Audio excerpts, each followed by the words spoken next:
महाराज की जय। ध्येयं सदा परिभवग्नमभीष्टदोहम् तीर्थास्पदं शिवविरञ्चिनुतं शरण्यं वृत्त्यार्तिहं प्रणतपालभवाब्धिपूतं वन्दे महापुरुष ते चरणारविन्दम्। बोलिए प्रेम से श्री सद्गुरु महाराज की जय। मंचस्थ सम्माननीय वंदनीय साधु समाज, उपस्थित सत्संग प्रेमी महानुभावों, माताओं तथा बहनों,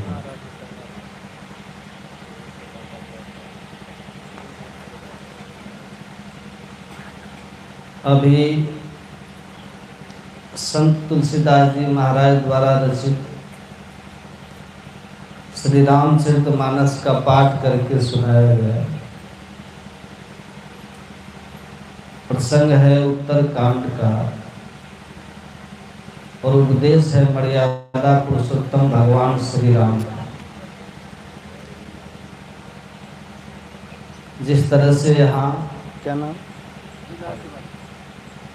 हरिलाल तिवारी जी जिन्हें आप लोगों को बुलाया है, सत्संग सुनने के लिए बुलाया है, सत्संग करने के लिए बुलाया है, तो यह बुलाने की प्रथा आज से नहीं है, प्राचीन काल से है। भगवान श्री राम ने भी एक बार अयोध्या के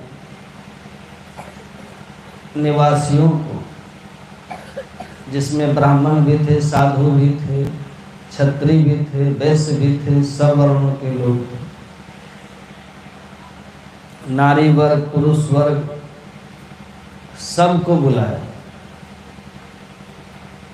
और बड़े प्यार से अपने पास बिठाया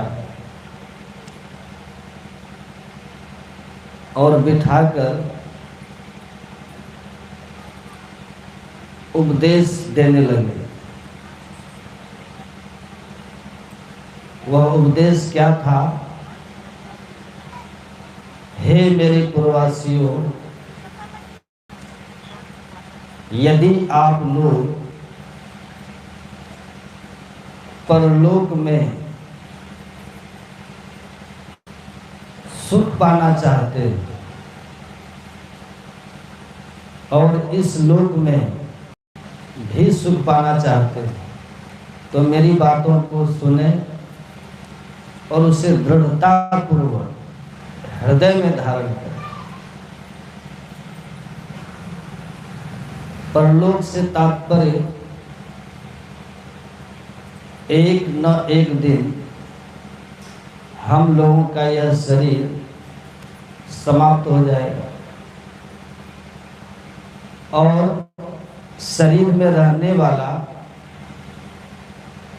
शरीर को छोड़कर चला जाएगा।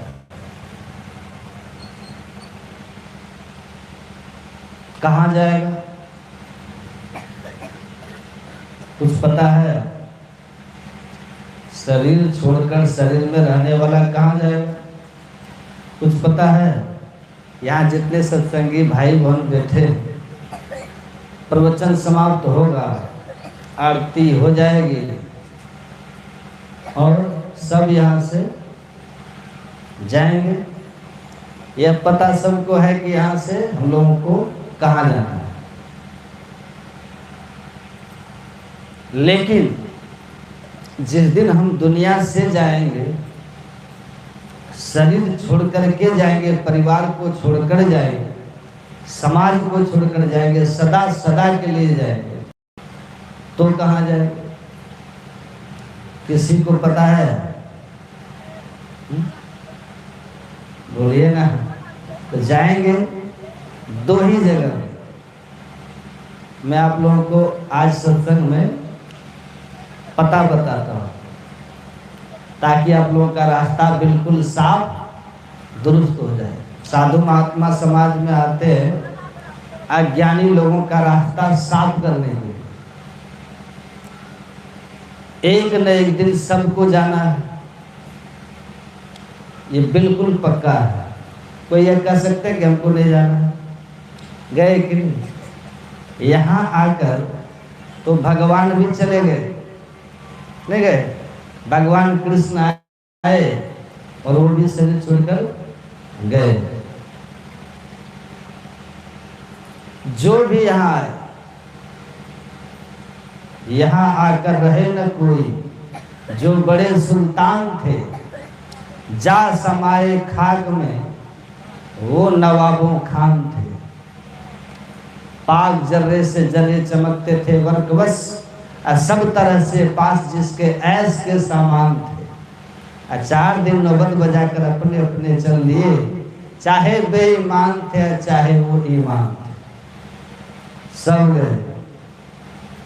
ऐसे भी पहले बलि विक्रम दैनु दधीच गए, और भारत पारत गए जिन भारत ठान। बाली गए, बलराम गए, दिन के कखड़ी 10 शीश लुका। गए दुर्योधन जंग जुड़े, जिन 64 कोस का छत्र बिताना। धरा का प्रमाण यही तुलसी, जो फरा सो झरा, जो बरा सो बुता। बाद में कीजिए, अभी रखिए, बाद में, अभी नहीं, बैठिए। इस धरती पर का नियम बड़ा कठोर है। इतना कठोर नियम है, दुनिया के किसी भी राष्ट्रपति का कठोर नियम, दुनिया के किसी प्रधानमंत्री का। सिर पीट कर लोग रह जाते हैं। जिसका आधार कार्ड नहीं है, जिसके यहाँ जन्म लेने का कोई सबूत नहीं है, वो यहाँ की जगह को खाली करे। कानून बन गई है तो भी खाली कर रहे हैं? नहीं कर रहे हैं। घुस घुस करके रह रहे हैं, छिप छिप करके रह रहे हैं, और उनको रखने वाले भी यहीं के लोग। कहता हूं एक बार राम नाम के पहरेदारों से, अब बचकर रहना इसी देश में छिपे हुए गद्दारों से। छिप छिप करके लोग रह रहे हैं, कोई सबूत नहीं है, कोई, वो यही का रहने वाला। प्रधानमंत्री सिर पीट रहे, मुख्यमंत्री, राष्ट्रपति, तो भी सब। अमेरिका में भी यही है, इंग्लैंड में भी है, ब्रिटेन में भी है, रूस जापान में भी है। घुसपैठी है, सब जगह छिप छिप कर रह रहे हैं। उनको भगा पाना मुश्किल हो रहा है। तो यहाँ की सरकार की नीति तो ढोलमुल है। यहाँ की सरकार पूर्ण रूपेण समर्थ नहीं है। देश में कौन कहे, सारी दुनिया की सरकार इस नियम को कट्टरता से पालन नहीं करवा सकते, न कोई करने के लिए तैयार। लेकिन हमारे परमात्मा कैसे हैं? जो चेतन कह जर करे जर ही करहि चैतन्य, अस समर्थ रघुरा नायक ही बजहि जीवते धन। जो चेतन को जड़ बना सकते हैं, जड़ को चेतन बना सकते हैं, मच्छर को ब्रह्मा बना सकते हैं, ब्रह्मा को मच्छर बना सकते हैं, वे कुछ भी कर सकते हैं, सब कुछ बना सकते हैं, सब कुछ को बिगाड़ सकते हैं। कितनी ताकत परमात्मा महसूस। उनका बनाया हुआ जो नियम है, उस नियम का उल्लंघन दुनिया में कोई नहीं कर सकता। 1 सेकेंड के लिए भी उनके नियम को कोई उल्लंघन नहीं कर सकता। गुरु नानक देव जी महाराज का वचन है, जंतु पाय काल सृजनता, बस गति जुगति सवाई, सतगुरु सेवे पदार्थ पावे छूटे शब्द का। जंतु पाय, संसार के समस्त प्राणियों को उन्होंने उत्पन्न किया। गधा, घोड़ा, कुत्ता, बैल, सुअर, जितने भी हम लोग देखते हैं, सबको वही मालिक ने बनाया। जंतु पाय, और सबको उत्पन्न करके काल सृजनता, समय को भी बना दिया। पहले देश बनाया, प्राणियों को बनाया, इन सबको बना करके काल को भी बना दिया, समय को भी बना दिया। यह गधा धरती पर इतने साल तक जिएगा, कुत्ता इतने साल तक जिएगा, बैल इतने साल तक जिएगा, गाय जो है इतने साल तक जिएगी, आदमी जो है इतने साल तक जिएगा। काल भी सीमित कर दिया, समय भी सीमित कर दिया, समय बांध दिया। किसी आदमी का समय 1 साल का बांध दिया, 1 साल से 1 सेकेंड नहीं वो जी सकता। किसी का समय 10 साल का बांध दिया, 50 साल का बांध दिया, 100 साल का बांध दिया। जितना समय भगवान ने आदमी के लिए बांधा है, उस समय से 1 सेकेंड कोई जी नहीं सकता। ऐसा उनका बनाया हुआ नियम है।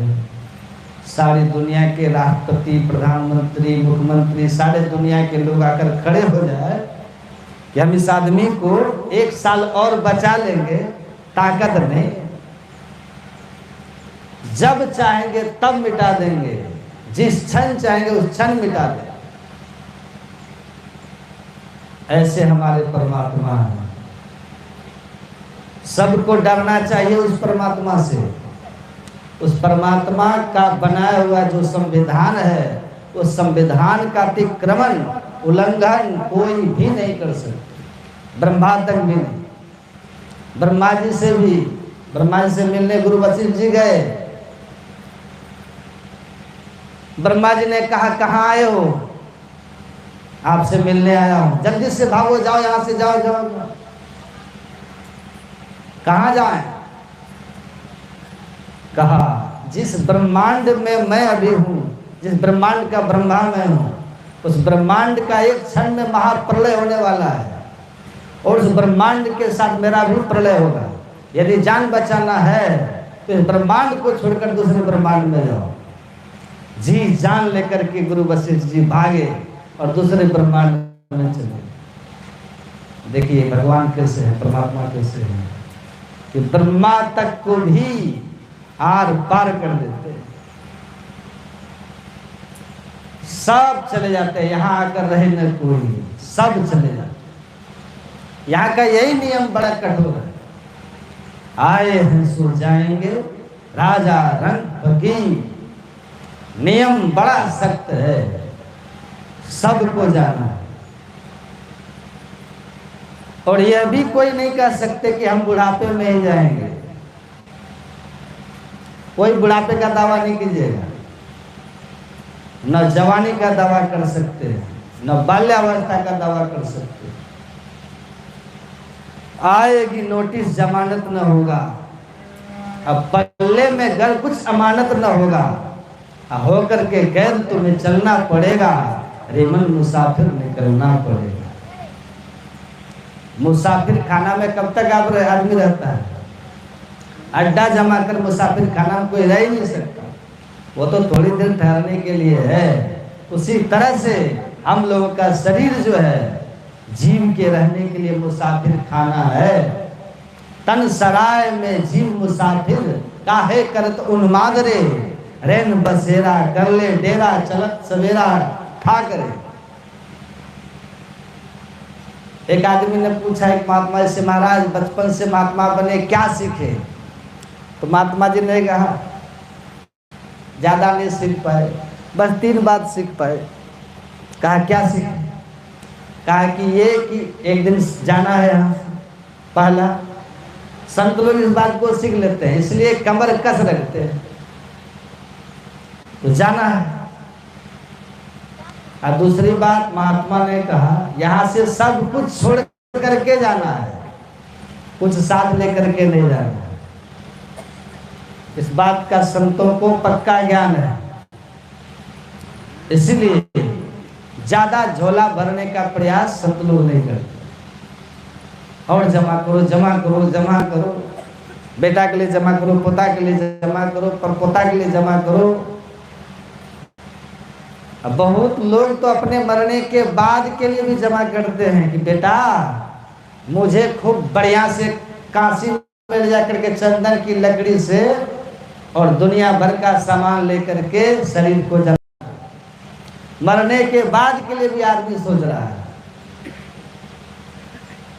सब कुछ छोड़ करके जाना है। और जिस घर को छोड़ करके जाना है उस घर में लौट करके फिर कभी आना नहीं है। जिस परिवार को छोड़ करके जाना है उस परिवार के लोग रो पीट करके मर जाएंगे, तो भी जो चला गया लौट करके आने वाला, और जो वो आने वाला है ही नहीं, तो काय के लिए रोते हैं? हम लोग रोने के लिए मना नहीं करते, बाप मर जाए रो, माँ मर जाए रो, भाई मर जाए रो, कोई बात नहीं, उपकार है इन लोग का जीवन में, रो, रोना भी चाहिए। लेकिन संत लोग कहते हैं इस ख्याल से नहीं रोना कि रोएंगे तो उनको दया आ जाएगी और वो आ जाएंगे, आने वाला कोई नहीं। रोते रोते बेटा मर जाएगा, बाप आने वाला नहीं। बाप रोते रोते मर जाएगा, बेटा आने वाला नहीं। पत्नी रोते रोते मर जाएगी, पति आने वाले नहीं। अब पति रोते रोते मर जाएंगे लेकिन पत्नी भी आने वाली, बड़े भाई रो रो करके मर जाएंगे, छोटा भाई आने वाला नहीं। यहाँ का यही नियम है। आप लोग इस नियम को सीख लीजिए और सावधान होकर के रहिए। एक लड़का एक महात्मा जी को अपनी गाड़ी में बिठाकर किसी दूसरे शहर में लेकर के जा रहा। सड़क बहुत अच्छी थी, बहुत स्पीड में गाड़ी को भगाया। 150 किलोमीटर प्रति घंटा की चाल में वो चलाया। अब सोचिए, जो गाड़ी 150 किलोमीटर प्रति घंटा के रफ्तार में चलेगी, वो गाड़ी कितनी तेज चलेगी विचार कीजिए। आंधी की तरह वो गाड़ी चलने लगी। लग रहा था पता नहीं सड़क पर चल रही है कि कहाँ चल रही है। वो महात्मा जी की परीक्षा ले रहे थे, ये महात्मा जी डरते हैं कि नहीं डरते। महात्मा की परीक्षा ले रहे थे, महात्मा इतनी तेज चाल चलने पर डरता है कि नहीं डरता। देखें, एक बार कहे कि इतनी तेज मत चलाओ, लेकिन महात्मा जी तो आराम से बैठे रहे। चढ़ जा बेटा सूली पर, चढ़ जा, भगवान तेरा भला करेगा। जाने दो, कितनी तेज चलाओगे चलाओ। तुमको मरने का डर नहीं तो महात्माओं का क्या डर है।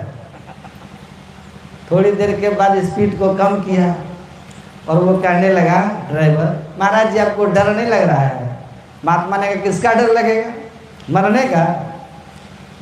अरे तुमको पत्नी है, बेटा है, बेटी है, घर है, मकान है, दुकान है, इतने सारे जंजाल को जोड़ करके रखा है, और तुमको जब मरने का डर ही नहीं है, तो हमारा तो एक पैर पहले से कब्र में है, हमको क्या डर है।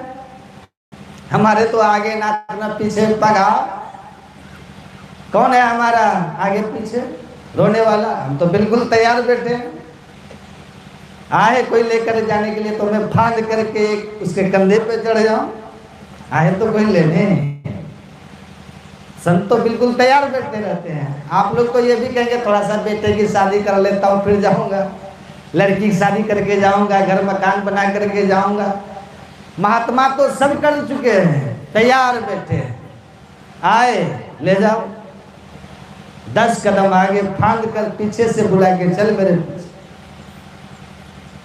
महात्मा लोग नहीं डरते। तुमको डर नहीं तो हमको डर क्या है।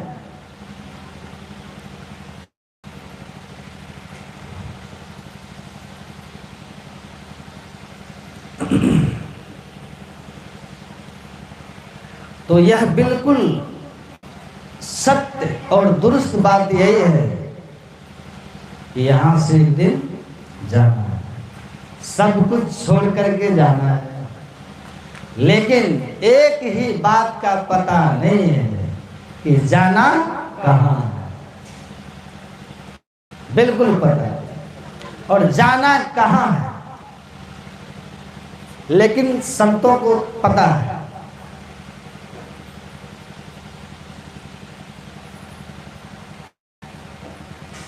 संत को पक्का पता होता है। यह पक्का पता नहीं है कि कब जाना है हम लोगों को, इसका पता हम लोग को नहीं, लेकिन जाना कहाँ है उसका थोड़ा बहुत पता महात्माओं को भी है। आए हैं सो जाएंगे राजा रंग फकीर, एक सिंहासन चढ़ी चले एक बंदे जात जंजीर। जो यहाँ आए हैं सबको जाना है, लेकिन जाने में थोड़ा अंतर है। एक सिंहासन पर चढ़कर जाएगा और एक जंजीर में जकड़ करके जाएगा। आप लोगों का विचार किस तरह से जाने का है? जो वृद्ध लोग हैं उनसे पूछना है। वृद्ध लोगों को, जितने लोग हैं, कैसे जाना है? सिंहासन पर चढ़ करके जाना है या जंजीर में जकड़ करके जाना है? पता है, जंजीर में जकड़ करके पृथ्वीराज चौहान की तरह कोई भी अफगानिस्तान जाने को तैयार नहीं। यहां से जंजीर में जकड़ कर कैदी बन करके जमदूत की मार खाकर जाने को कोई तैयार नहीं है।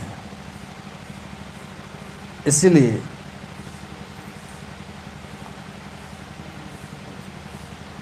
सब सिंहासन पर चढ़कर ही जाना चाहते हैं, क्योंकि सबको पता है कि जंजीर में जकड़ कर ले जाने वाला यमदूत होता है ना।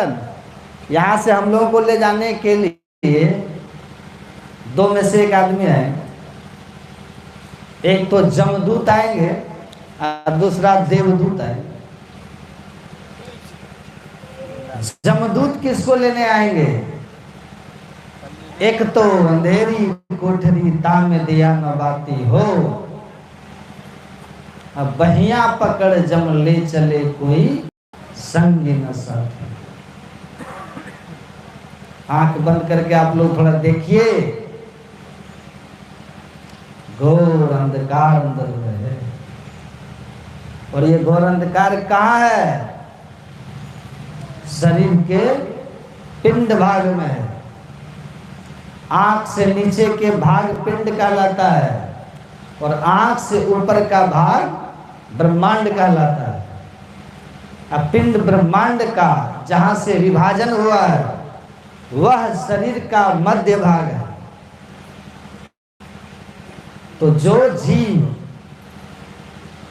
ज्यादा से ज्यादा देर तक शरीर के पिंड भाग में रहता है, आंख से नीचे जो रहता है, जिस जीव की चैतन्यमय धारा आज्ञा चक्र से नीचे की तरफ प्रवाहित हो रही है,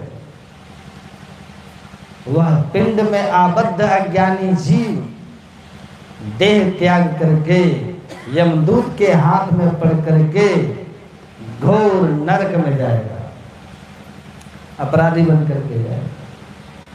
यमराज के जब अदालत चढ़ोगे, अब पूछेगा हाकिम तो क्या तुम कहोगे? उस दिन पापों ये अग्नि में जलना पड़ेगा, रेमन मुसाफिर निकलना पड़ेगा।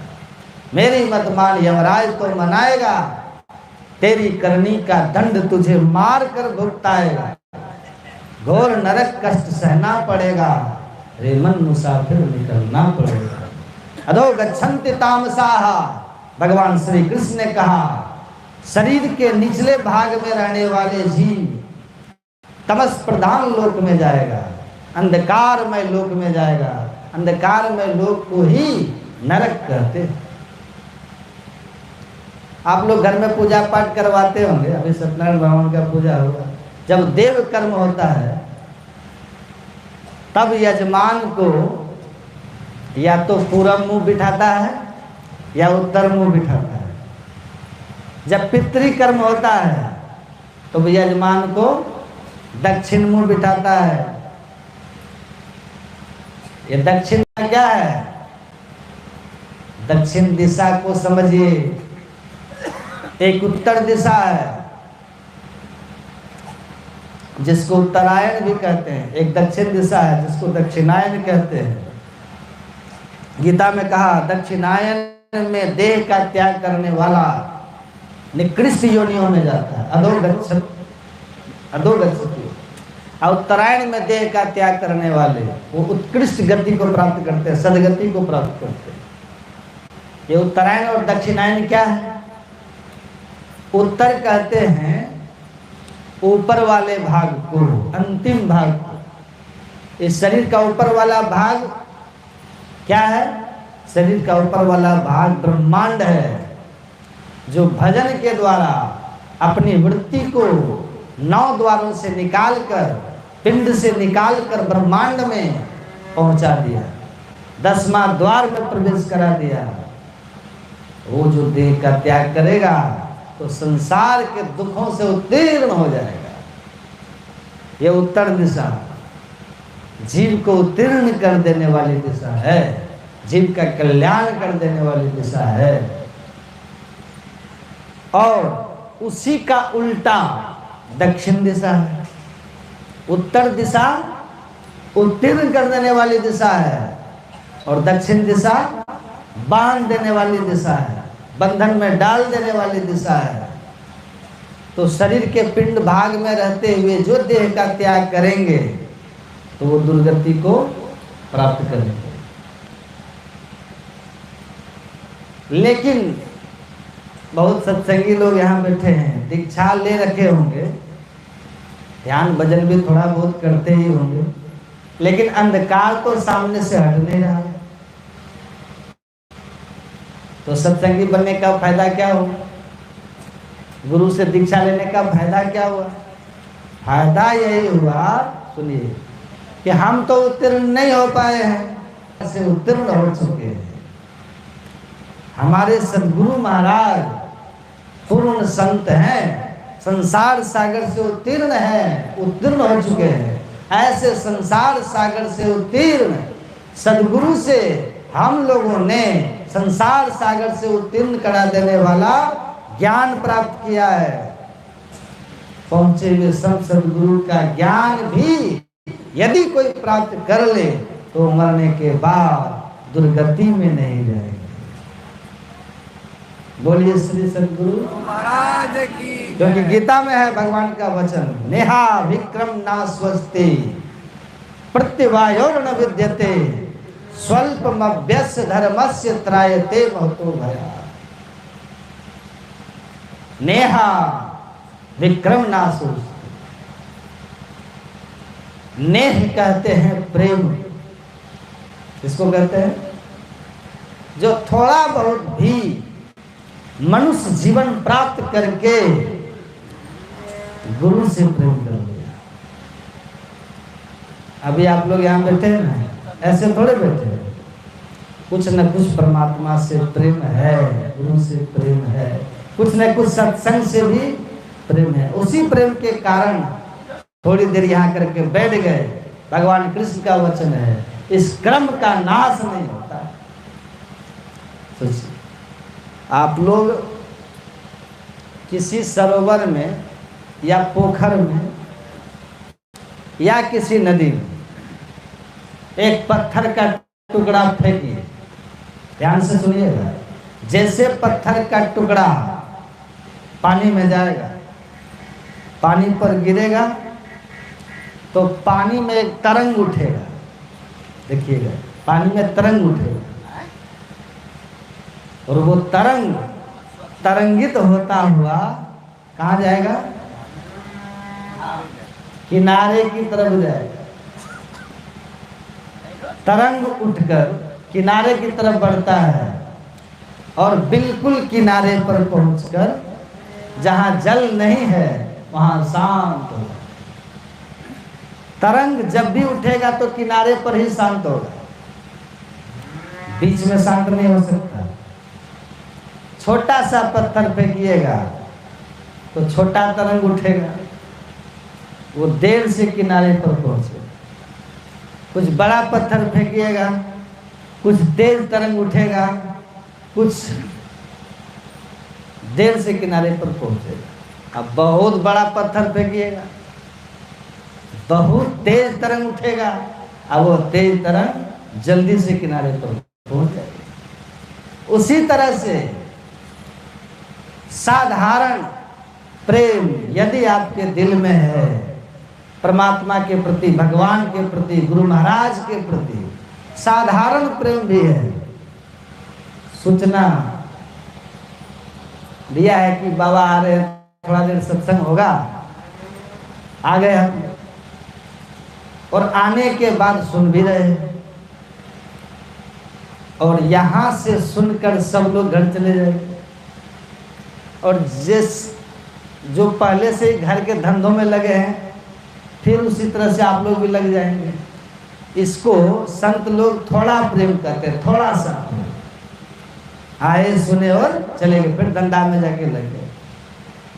कुछ सत्संगी यहाँ आकर के सुन रहे हैं और सुन करके घर जाएंगे, और तो थोड़ा बहुत ध्यान भजन भी लगेंगे। कुछ ज्यादा प्रेम है संतों की दृष्टि। और कुछ एक सत्संगी तो ऐसे होंगे जो ध्यान की बातों को जो सुनेंगे, सत्संग की बातों को सुनते हैं, तो घर में जाकर के अत्यंत लगन से ध्यान भजन में लग जाते हैं। ये कम प्रेम वाला, मध्यम प्रेम वाला, अधिक प्रेम करने वाला। इसका मतलब जो कम प्रेम वाला है, छोटा सा पत्थर फेंका, मध्यम प्रेम वाला कुछ बड़ा पत्थर फेंका, और बहुत अधिक प्रेम वाला बहुत बड़ा पत्थर फेंका।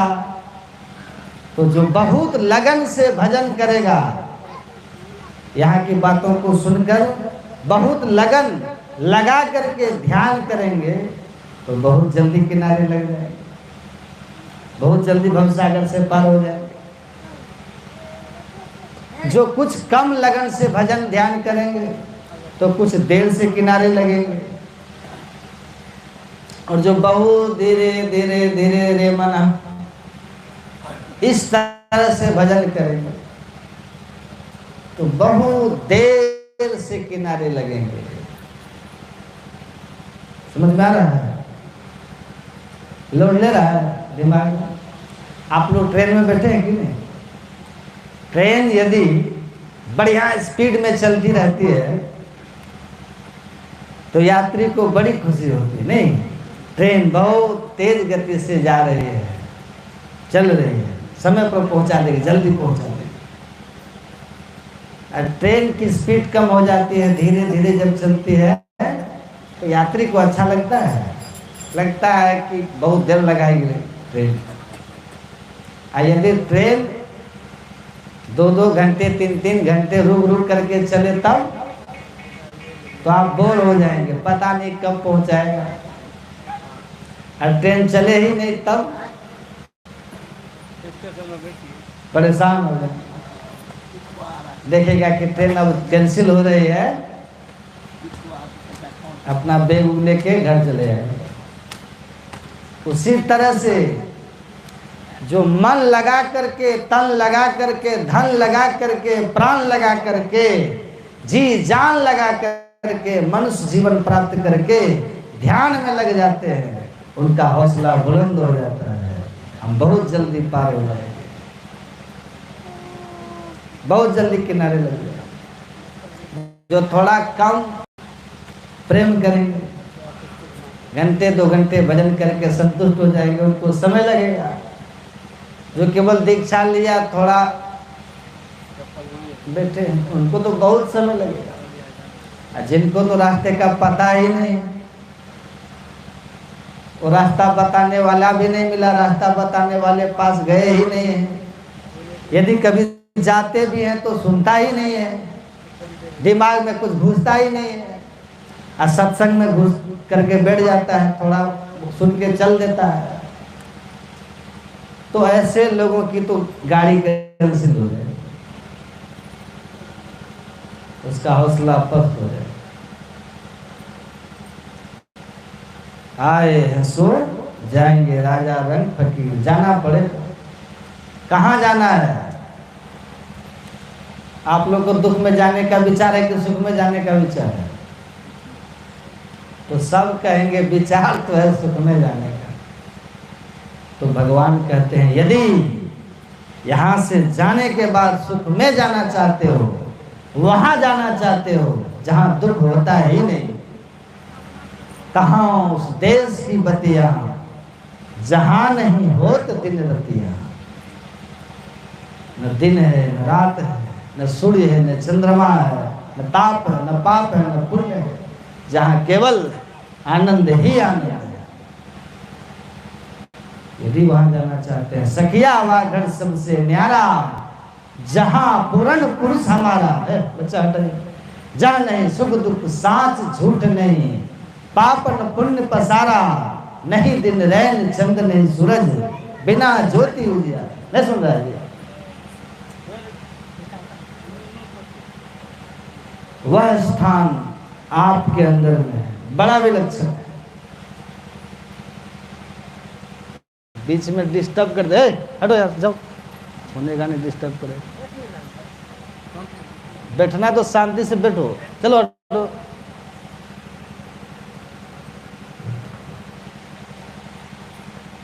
इतना जिद्दी है पता ही नहीं। अच्छा, फिर आ जाएगा यहाँ गप करो, पूरे सत्संग के माहौल को बिगाड़ दिया।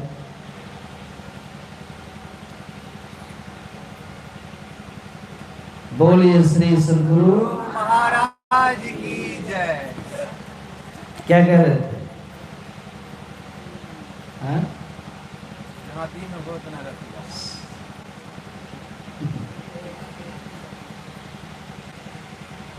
क्या कह रहे थे?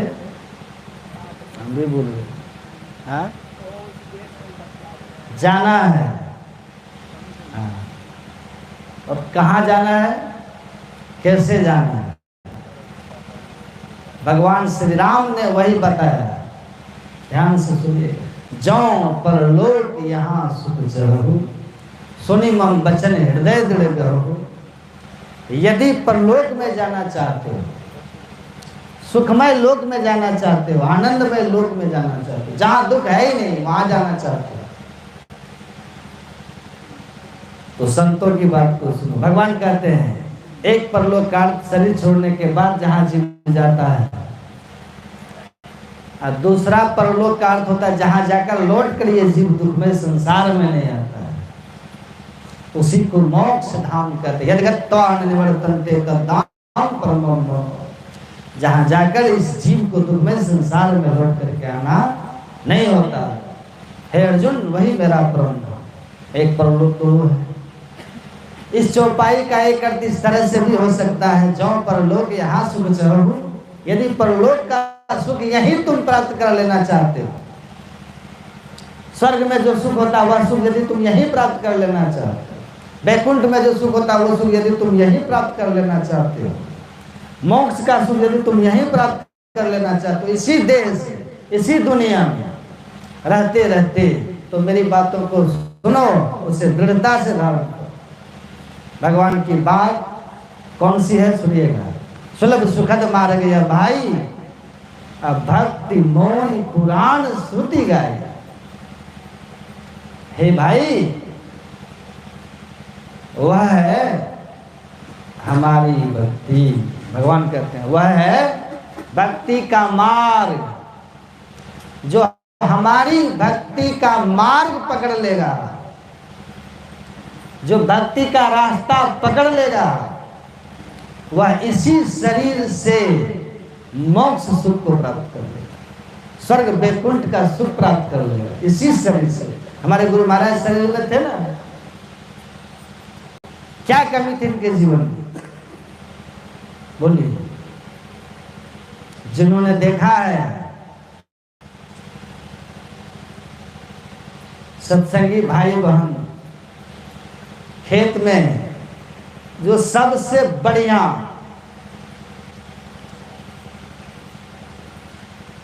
गोभी होता था, सबसे बढ़िया गोभी, कसम कस फूल, यह फूल गुरु महाराज के लिए लेकर चलते हैं। पहला फूल जो खेत में लगा है गुरु महाराज के लिए, खूब बढ़िया से तैयार करके नहा धो करके फिर लेकर के गुरु महाराज को जाते थे, सबसे बढ़िया चावल बढ़िया से तैयार करके, छठ माई से भी ज़्यादा बढ़िया से तैयार करके गुरु महाराज के लिए लेकर के लोग जाते थे। गाय का दूध, गाय का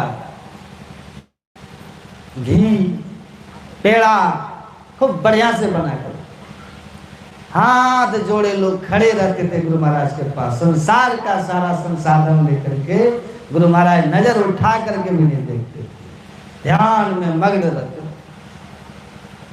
कितनी मस्ती में रहते थे, क्या कर सकते हैं। स्वर्ग वैकुंठ मोक्ष का सुख गुरु महाराज के चरणों में लौटता था, चरणों में लिपटता था। इतना इन्होंने ध्यान किया, सारे जीवन ये भक्ति के मार्ग पर ही चलते रहे, कभी इस मार्ग को हमारे गुरुदेव छोड़े नहीं।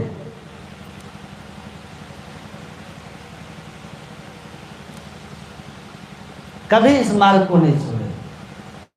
भक्ति स्वतंत्र सकल सुख खानी, बिनु सत्संग न पावे प्राणी। सुलभ सुखद मार्ग या भाई, भक्ति मोरी पुराण श्रुति गाए। सारे जीवन गुरु महाराज ने क्या क्या किया है, अब पढ़िए गुरु महाराज की जीवनी। सारे जीवन हमारे गुरुदेव अपने को ध्यान के मार्ग पर चलाया, इसलिए जीवन के अंतिम क्षण में भी सारे लोग सुख के सारे संसाधन लिए हाथ जोड़कर खड़े रहते थे। सुलभ सुखद मार्ग है भाई, भक्ति का मार्ग बड़ा ही सुखमय है, बड़ा ही आनंदमय है। कोई दुख आप लोग को हो रहा है यहाँ? ध्यान की बात सुनने से भी आनंद आता है, आनंद आएगा। और जिस दिन ध्यान का फल मोक्ष लीजिएगा, उस दिन कितना आपका जीवन सुखमय होगा। सुनने से भी ये बात आनंद आ जाता है। किसी को दुख हो रहा है, सुन सुन करके लोग आनंदित हो जाए, और जब कीजिएगा तो कितना आनंद होगा, और जब पा लीजिएगा तब कितना आनंद आएगा। सोचिए, भगवान राम का वचन है, सुलभ सुखद मार्ग है भाई। भक्ति का मार्ग, जिस मार्ग पर चल करके भगवान मिल जाते हैं उसको भक्ति का मार्ग कहते हैं। जिस मार्ग पर चलकर सारे दुख से विस्तार पा जाते हैं उसको भक्ति का मार्ग कहते हैं। जिस मार्ग पर चलकर शाश्वत आनंद, शाश्वत सुख, शाश्वत शांति प्राप्त हो जाती है उसको भक्ति का मार्ग कहते हैं। जिस मार्ग पर चल के आवागमन का चक्र सदा सदा के लिए छूट जाता है उसको भक्ति का मार्ग कहते हैं। जिस मार्ग पर चल के संसार के समस्त बंधनों से जीव मुक्त हो जाता है उसको भक्ति का मार्ग कहते हैं। भगवान कहते हैं वो मार्ग सब सुख सब आनंद प्रदान कराने वाला है, लेकिन सुलभ भी, सब सुख प्राप्त होता है, सब आनंद मिलता है, भगवान तक प्राप्त हो जाते हैं। लेकिन भगवान ने कहा मार्ग तो बड़ा विलक्षण है, कुछ भी अप्राप्त नहीं रहता, लेकिन कठिन नहीं, सुलभ, बड़ा सुलभ है।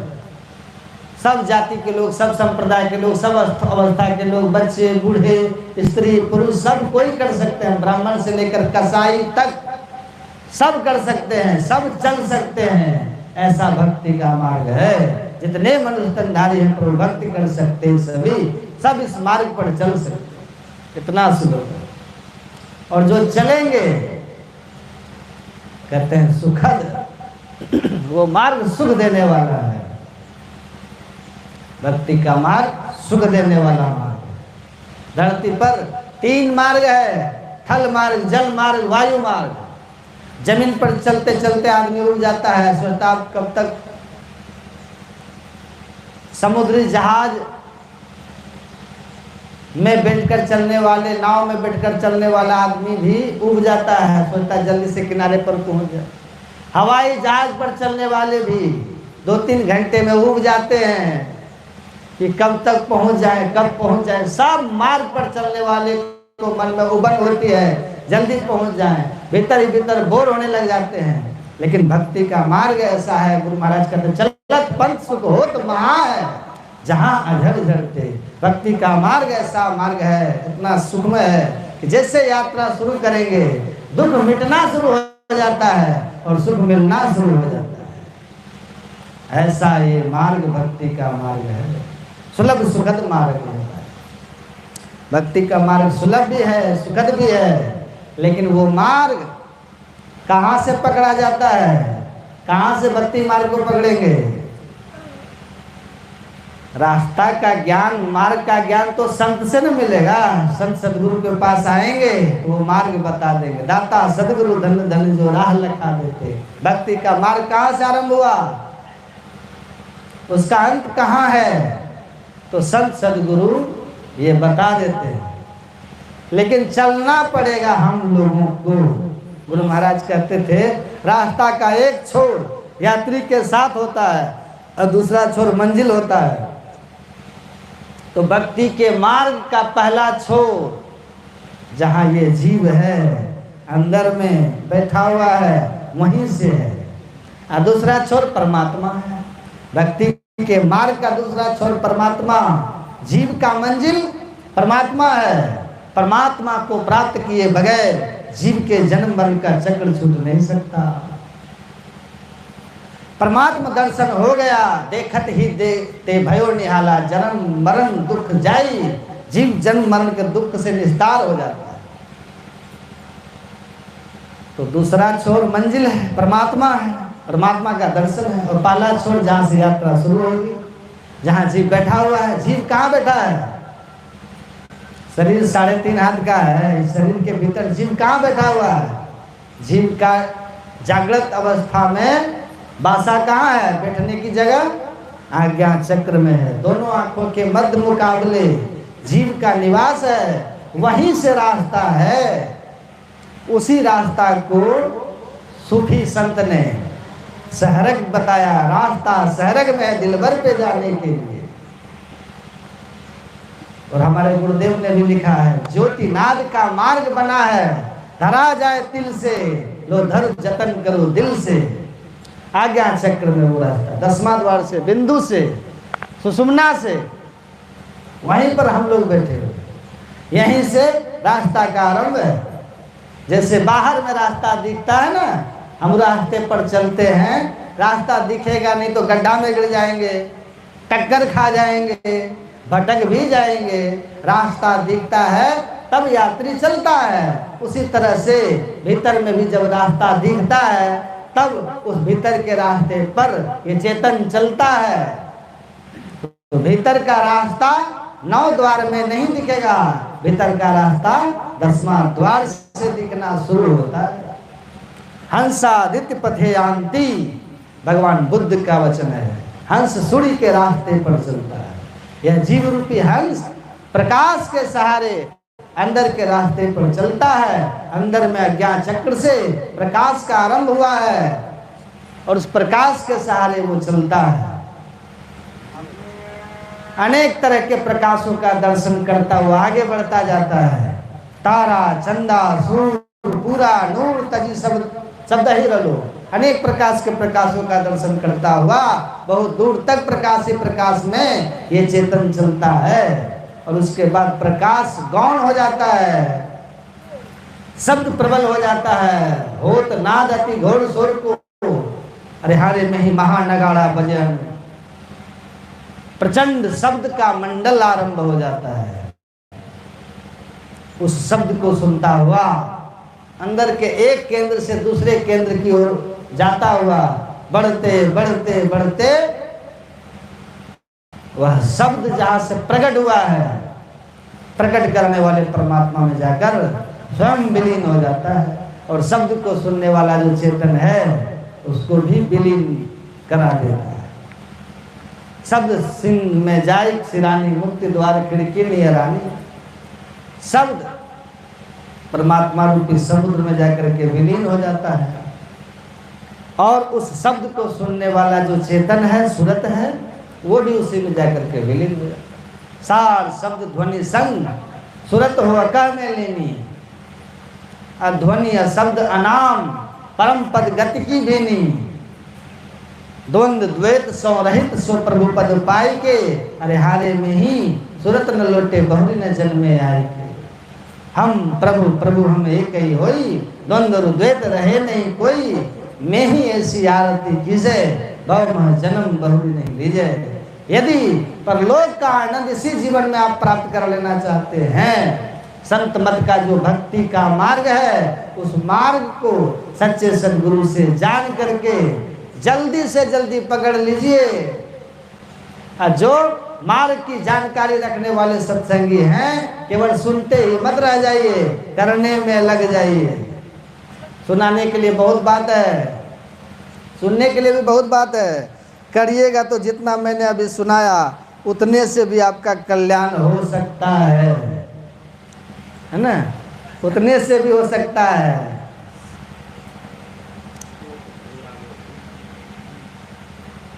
सुनने के लिए बहुत बात है, कितना सुनिएगा।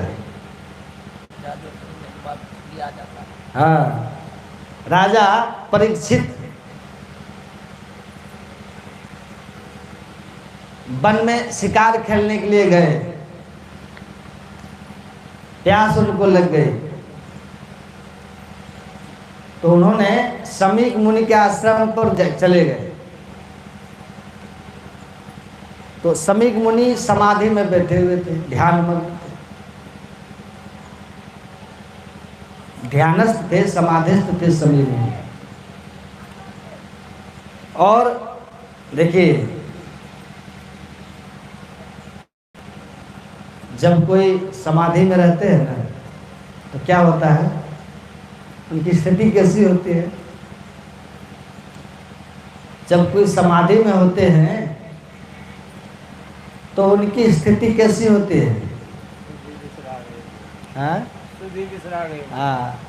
शरीर के ज्ञान से ऊपर हो जाती है समाधि अवस्था। जैसे गहरी नींद की स्थिति होती है ना, उसमें किसी आने जाने का उसको ज्ञान नहीं होता गहरी नींद में। लेकिन नींद में क्या होता है, लोग अज्ञानावस्था में रहते हैं गहरी नींद में।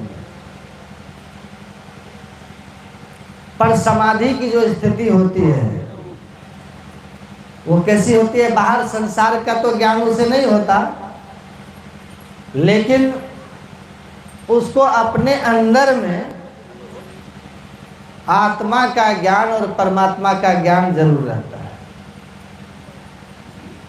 सांझ भोर दिन रैन कछु जाने नहीं, लेकिन बाहर जड़वत रहे माही चेतन से। बाहर के लिए तो गहरी नींद की स्थिति रहती है, पर अंदर में वह अपने आप में जगा हुआ रहता है, आत्मा का रस ले रहा होता है, परमात्मा का अनुभूति कर रहा होता है। समाधि में थे समीक मुनि। राजा परीक्षित गए, उन्होंने देखा, उसे लगा कि मैं राजा हूं और मेरे ही राज की ये प्रजा है और हमारे ही दिए हुए दान पर इनका आश्रम और इनका जीवन, इनका परिवार का पोषण होता है। उठ करके इससे मुझे सम्मान कर, हमें इसको आदर करना चाहिए, मैं राजा हूं।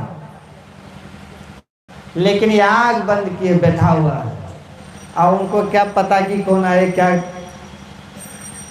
परीक्षित को अपना अपमान लग गया, और राजा परीक्षित ने क्या किया, मरा हुआ एक सांप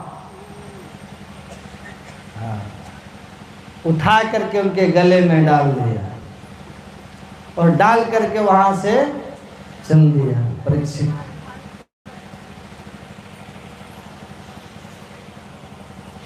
जब समीक मुनि का पुत्र, क्या नाम था, श्रृंगी ऋषि, जब वो आए, जब उन्होंने देखा अपने के पिता के गले में मरा हुआ सांप देख करके बड़े क्रोधित हो गए,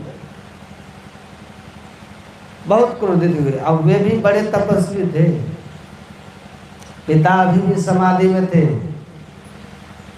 कहा कि मेरे पिता के समाधि में इस तरह का अपमान किस दुष्ट ने किया।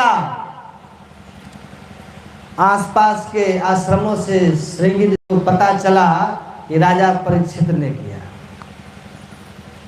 श्रृंगी ऋषि ने श्राप दिया कि जिस दुष्ट ने समाधि में बैठे हुए मेरे पिता का मरा हुआ सांप डालकर अपमान किया है, वह आज से 7वें दिन तक्षक नाग के डसने से मृत्यु को प्राप्त हो जाएगा।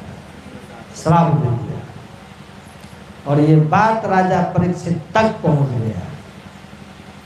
राजा परीक्षित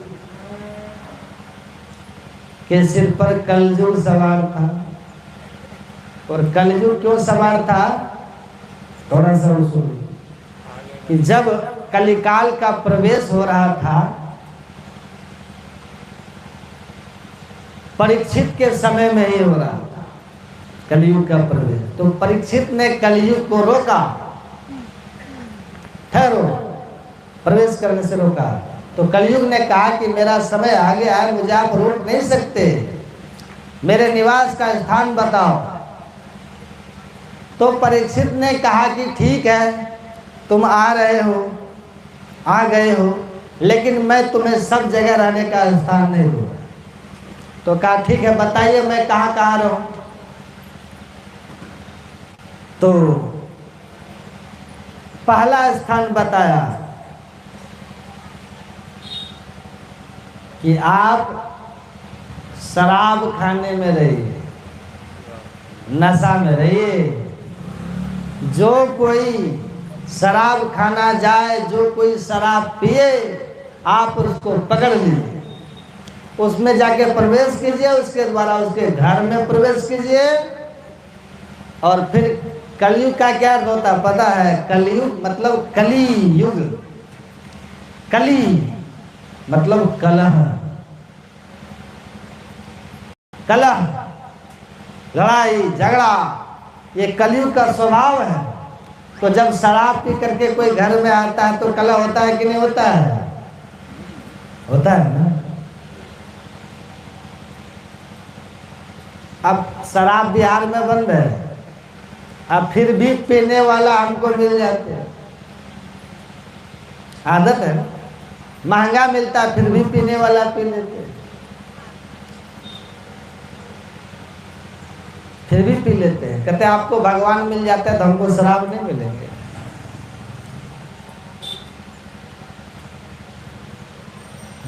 आप लोग अपने ख्याल को थोड़ा हमारी तरफ लगा के रखिए, ध्यान से सुनिए और मन को पकड़ करके रखिए। केवल तन को यहाँ नहीं बिठाइएगा, मन को भी सुनाइएगा। तो कलयुग जो है जहाँ प्रवेश करेगा वहाँ कलह होगा। आप ध्यान से सुनने की कोशिश कीजिए थोड़ी देर। आपने पढ़ा होगा कि सतयुग में लड़ाई कहाँ होती थी, कौन लड़ते थे? आप लोग सतयुग की जितनी कथाएं पढ़ेंगे, सीरियल देखेंगे, आपको मिलेगा। मधु केटव ने बैकुंठ पर हमला किया, धरती पर रहता था और हमला दूसरे लोग पर करता था। सोचिए, किया है कि नहीं? कोई स्वर्ग पर जाके हमला किया, वृत्रासुर स्वर्ग पर हमला किया, हिरण्यकशिपु हिरणाक्ष स्वर्ग पर हमला किया सतयुग में। और जब त्रेता युग आया तो राम और रावण की लड़ाई सबसे बड़ी लड़ाई है, लड़ाई धरती पर आ गई। भारत ने श्रीलंका पर हमला किया ना। आज जब द्वापर युग आया तो आपस में धन के लिए दो चचेरा भाई लड़ गया, लड़े कि नहीं लड़े? युग का प्रभाव है ना। द्वापर में कौरव पांडव, एक धृतराष्ट्र और एक पांडु। पांडु धृतराष्ट्र सगे भाई थे और उनके बेटे आपस में लड़ गए, चचेरे भाई थे, आपस में लड़ गए। कलयुग में भाई भाई लड़ रहे हैं कि नहीं लड़ रहे हैं? बताइए। पति पत्नी में झगड़ा, भाई भाई में झगड़ा, बाप बेटे में झगड़ा, सास पुतों में झगड़ा। तो ये कलयुग क्या है? कलह है, लड़ाई झगड़ा कलयुग का स्वभाव है। क्योंकि कलयुग तमोगुण का प्रधानता वाला युग है। तमोगुण की प्रधानता रहती है कलयुग में। तो कहा कि तुम शराब में जाके रहो, जो पिएगा उसको पकड़ लेना, उसके घर की शांति खत्म कर देना, उसकी बुद्धि विवेक को मार देना, क्योंकि तमोगुण जब बढ़ता है तो मूढ़ता आती है। अधर्म को धर्म समझ करके खूब अच्छा लगेगा करने में। दुनिया में दुख ही दुख है। एक नौजवान ने कहा महात्मा जी को, आप ये सब बेकार कहते हैं, हमको तो दुनिया में मजा ही मजा लगता है। महात्मा ने कहा, इमर्सन ने कहा है कि दुनिया में दो ही लोगों को सुख दिखाई देता है। किसको किसको? कहा है कि एक नौजवान मूर्ख को और दूसरे पागल को। तीसरे को तो यहाँ सब कुछ उल्टा नजर आता है और ये कहते हैं जनी लिपटोरे प्यारे जग पर देसवा, सुख कचुए हवा नहीं। नौजवान है, मूर्ख है। अब मूर्ख मतलब ये मत गलती से समझिएगा कि पढ़ा लिखा नहीं है। पढ़े लिखे, जो पढ़े लिखे लोग नहीं होते उनको अनपढ़ कहा जाता है, और जो पढ़ लिख करके उल्टी सोच का होता है उसको मूर्ख कहा जाता है। ये बात ठीक से समझ जाइए। मूर्ख सदैव पढ़े लिखे लोग अधिकांश होते हैं, अनपढ़ लोग मूर्ख कम रहते हैं, कम होते हैं। तो कहा नौजवान मूर्ख या कोई पागल, वही कहता है कि दुनिया में बड़ा आनंद है, बड़ा मजा है। बाकी संत समझदार कोई भी आदमी दुनिया में ये कह नहीं सकते कि आनंद है। ये जानते हैं कि सब विषय पसारा भव की जारा या में नहीं आराम। ये संसार के भोगों में तृप्ति नहीं होती, संसार के रिश्ते कोई आपके सुख देने वाले नहीं है। अपने अपने सुख के साथी हेर न कोई सुख तेरे, ये सब अपने सुख के साथी है। रोज आप सही खाना बना करके दो, एक दिन सब्जी में नमक अधिक हो गया, तब देखो पति देव की भाषा शैली कैसे बदल जाती है। रुख देख लीजिएगा उनका, थोड़ा सा पत्नी के साथ कुछ व्यवहार खराब हो जाए, रोज बहुत अच्छा व्यवहार है, थोड़ी सी भूल हो जाए मुंह फुला लेगी। क्यों? क्योंकि आज आप उसको सुख नहीं दिए हैं, आज उसको आपसे सुख नहीं हुआ है, उसको अपने सुख से प्रेम है। आप जब तक गए हैं वो आपको अपना समझ रहा है। जिस दिन आप उसको सुख नहीं दे सके उस दिन वो आपको अपना समझना बंद कर दिया, उसको आपसे नाखुशी हो जाएगी। इसीलिए कहा सुख में आन बहुत मिली बैठत रहत सतत सदा संग हेरे, अभिपति पड़े सब ही संग छोड़त कोई न आवत लेरे।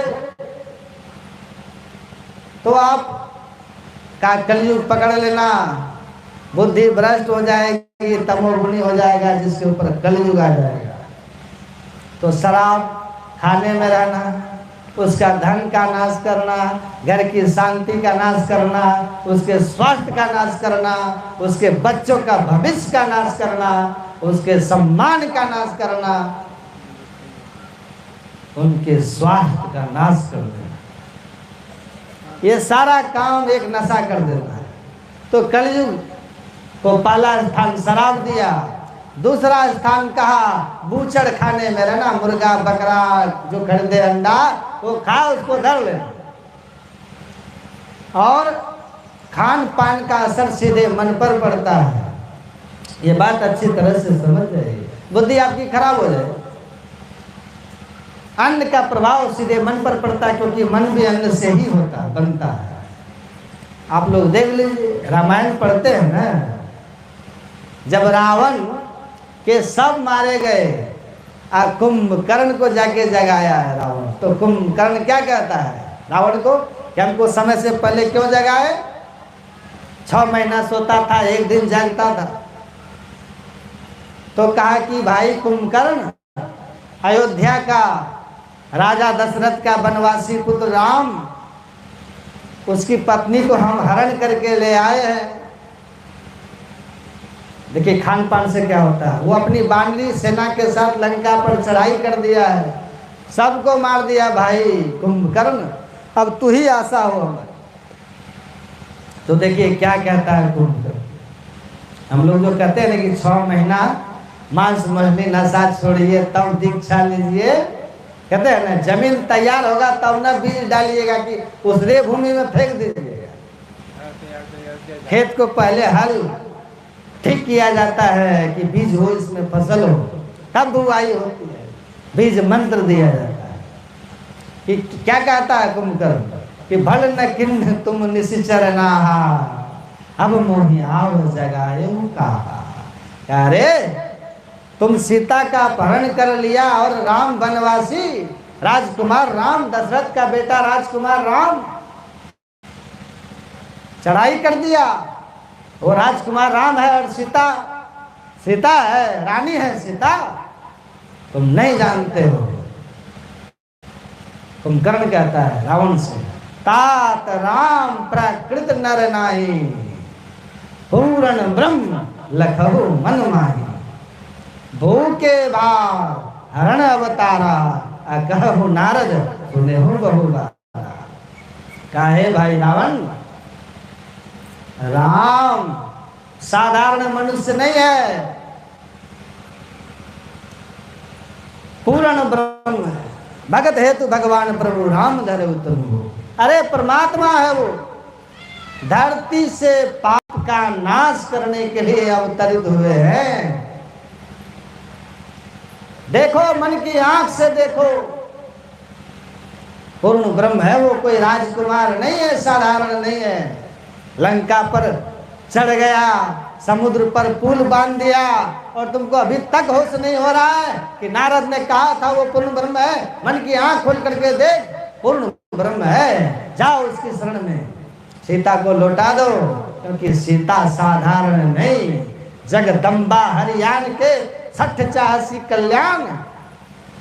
कारे 60 मूर्ख, जगदम्बा जगत जननी सीता को हरण करके और अब कल्याण की बात करता है। जाओ जाकर के राम के पास सीता को लौटा दो, हमारी भी रक्षा होगी, राक्षस कुल का भी रक्षा होगी, नहीं तो सर्वनाश हो जाएगा। तो भगवान है, माफ कर देंगे। कहा भाई जो तुम कहते हो सब ठीक है, रावण भी वेद पढ़ा था, जानता था रावण की जैसा खाए अन्न वैसा होए मन। अन्न का मन पर प्रभाव जो है बहुत देर रहता नहीं है। तो ये जो खा करके सोया था ना कुंभकर्ण, तो 4-5 महीना तो गुजर गया था, इसका खून हो गया था शुद्ध, मन हो गया था पवित्र। मन मलिन मन जो है अन्न के प्रभाव से, शराब नशा के प्रभाव से मुक्त हो गया, इसीलिए इसकी सोच शुद्ध हो गई है, समझ अच्छी हो गई है, बुद्धि विचारमान हो गई है, इसीलिए इसको धर्म दिखाई दे रहा है। कहा कि ऐसे नहीं होगा, अभी बिगाड़ते इसकी बुद्धि। कहा कि हम तुम्हारी बात, हर बात मानेंगे, पहले भूखे हो भाई कुछ खा लो, व्यवस्था कर दिए हैं। कहा कि ठीक है चलो, ले गया। खाना तो उसका जान ही रहे थे, भैंसा खाया दारू पिया, महिष खाए करी मदिरा पाना, भैंसा खाया दारू पिया, भूल ही गया कि तात राम प्राकृत नर नहीं, जगदम्बा हरियाण के भूल गया। एकदम कहा महिष खाए करी मदिरा पाना, गड़ जा बढ़ जा घात समान, गड़ जा। कहा राम, रनहतों पर कहाँ है राम? अब अभी मार्कस को ठीक करेंगे। हे भाई तुम निश्चिंत रहो, हम है ना, हम हैं, तुम निश्चिंत रहो। अरे एक सीता क्या, दुनिया की जो नारी, जिसकी कुमारी तुमको पसंद है ले आओ, घबराने की बात नहीं है। एकदम गरजता हुआ चल दिया।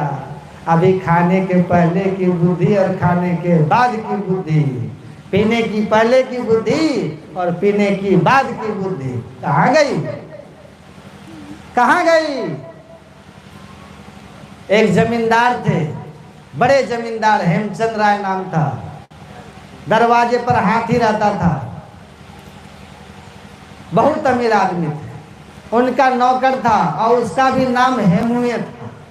हेमचंद राय का नौकर हेम। अब था वो, जानते हैं ना, वो आदिवासी, जानते हैं ना, जनजाति आदिवासी। तो उनके घर पर वो काम करता था, उनके गायों को खिलाता था, झाड़ू वगैरह लगाता था। कई नौकर थे, लेकिन ये थोड़ा मुंह बोला ज़्यादा था, बचपन से रह के होता है ना। तो उसके माँ बाप भी नौकर थे, उनके यहाँ पला बढ़ा, तो थोड़ा बेटा बाप नौकर मालिक के बीच हो। शादी वादी भी मालिक ही कराए थे, घर उर भी उधर दे दिए थे, उधर बना करके तुम रहो। चला गया एक दिन किसी के शादी में, कह रहे है मुँह चल जाना, हम नहीं जाएंगे, न्योता तुम ही करके आना। गया उधर, और वहाँ पार्टी उटी में दारू वारू चल रहा था, पी करके उधर से आ गया हेमू। 4-5 लोग के साथ हेमचंद राय बैठे थे आंगन में। आया उधर से हेमू, कहा हेमू, मालिक ने कहा बेटा वो गाय सबको ना नाद से हटा करके अंदर बांध दो, मौसम ठीक नहीं लग रहा है। कहा मालिक हमको आप नौकर समझते हैं, गाय बांध देंगे, हाथी का दाम बताओ। और जेब में 20 रुपया था, और वही निकाले अंदर करे, हाथी का दाम बताओ, हाथी खड़ी रखते हैं आपका, हमको गाय बांधने के लिए करते हैं, बोलिए कीजिएगा। सबके सामने बोल रहे हैं, हे मुँह बोल रहा है मुँह। ओ बोले बेटा ठीक है, हाथी हम तुमको दे देंगे, लेकिन रात में हम लक्ष्मी लेते हैं न देते, सवेरे आना और गिन करके दे दे, हाथी तू ले जाना। कहा मालिक सवेरे बात से पलटना मत। बोले नहीं नहीं पलटेंगे। कहा जमींदारों के बात का कोई ठिकाना नहीं, आप बहुत बार पलटे हैं। कहा नहीं पलटेंगे, सबके सामने बोल रहे हैं। बोले आप सब गवाही रहना, का हम सब गवाही। चला गया, सवेरे 7 बज गया, नहीं आया। तो कह रहे बुला के लाओ, हेमुआ नहीं आया, क्या बात। तो आया, ठीक है, सोया था, थोड़ा हैंगओवर ज़्यादा था। आया तो मालिक ने कहा, हेमचंद राय ने कहा नौकर से, हेमो, कहा जी मालिक, तो हाथी जो है ना लेके चल जाना, रात में दाम किया था ना, तो हाथी लेके चल जाना। और कितना में लोगे। कहा मालिक वो जो हाथी खरीदने वाला था वो तो रात में आया, भोर होते होते चला गया। हाँ, हाथी खरीदने वाला सुबह होते होते चला गया हमको छोड़ के, अब फिर आएगा तब फिर हाथी का दाम करेंगे। तो दारू है, देखिए मालिक को कह रहा है, सब भूल गया, यही हमको पाला पोसा, यही हमारा शादी ब्याह किया, सब किया, कहता हमको नौकर समझते हैं, हाथी का दाम बताओ। तो मति भ्रष्ट, और गया कुंभकर्ण मरा गया। तो खान पान कलयुग, मांसाहार नशा में कलयुग का वास, शास्त्र कहता है। तीसरा स्थान का व्यभिचार स्थल, जहां वेश्याओं का स्थान हो, कहा व्यभिचार, वहां जो जाए उसको पकड़ लेना, उसको पूरी तरह से नंगा कर देना, लूट लेना, बर्बाद करके नाश कर देना, कलयुग नाश कर देता है। का चौथा स्थान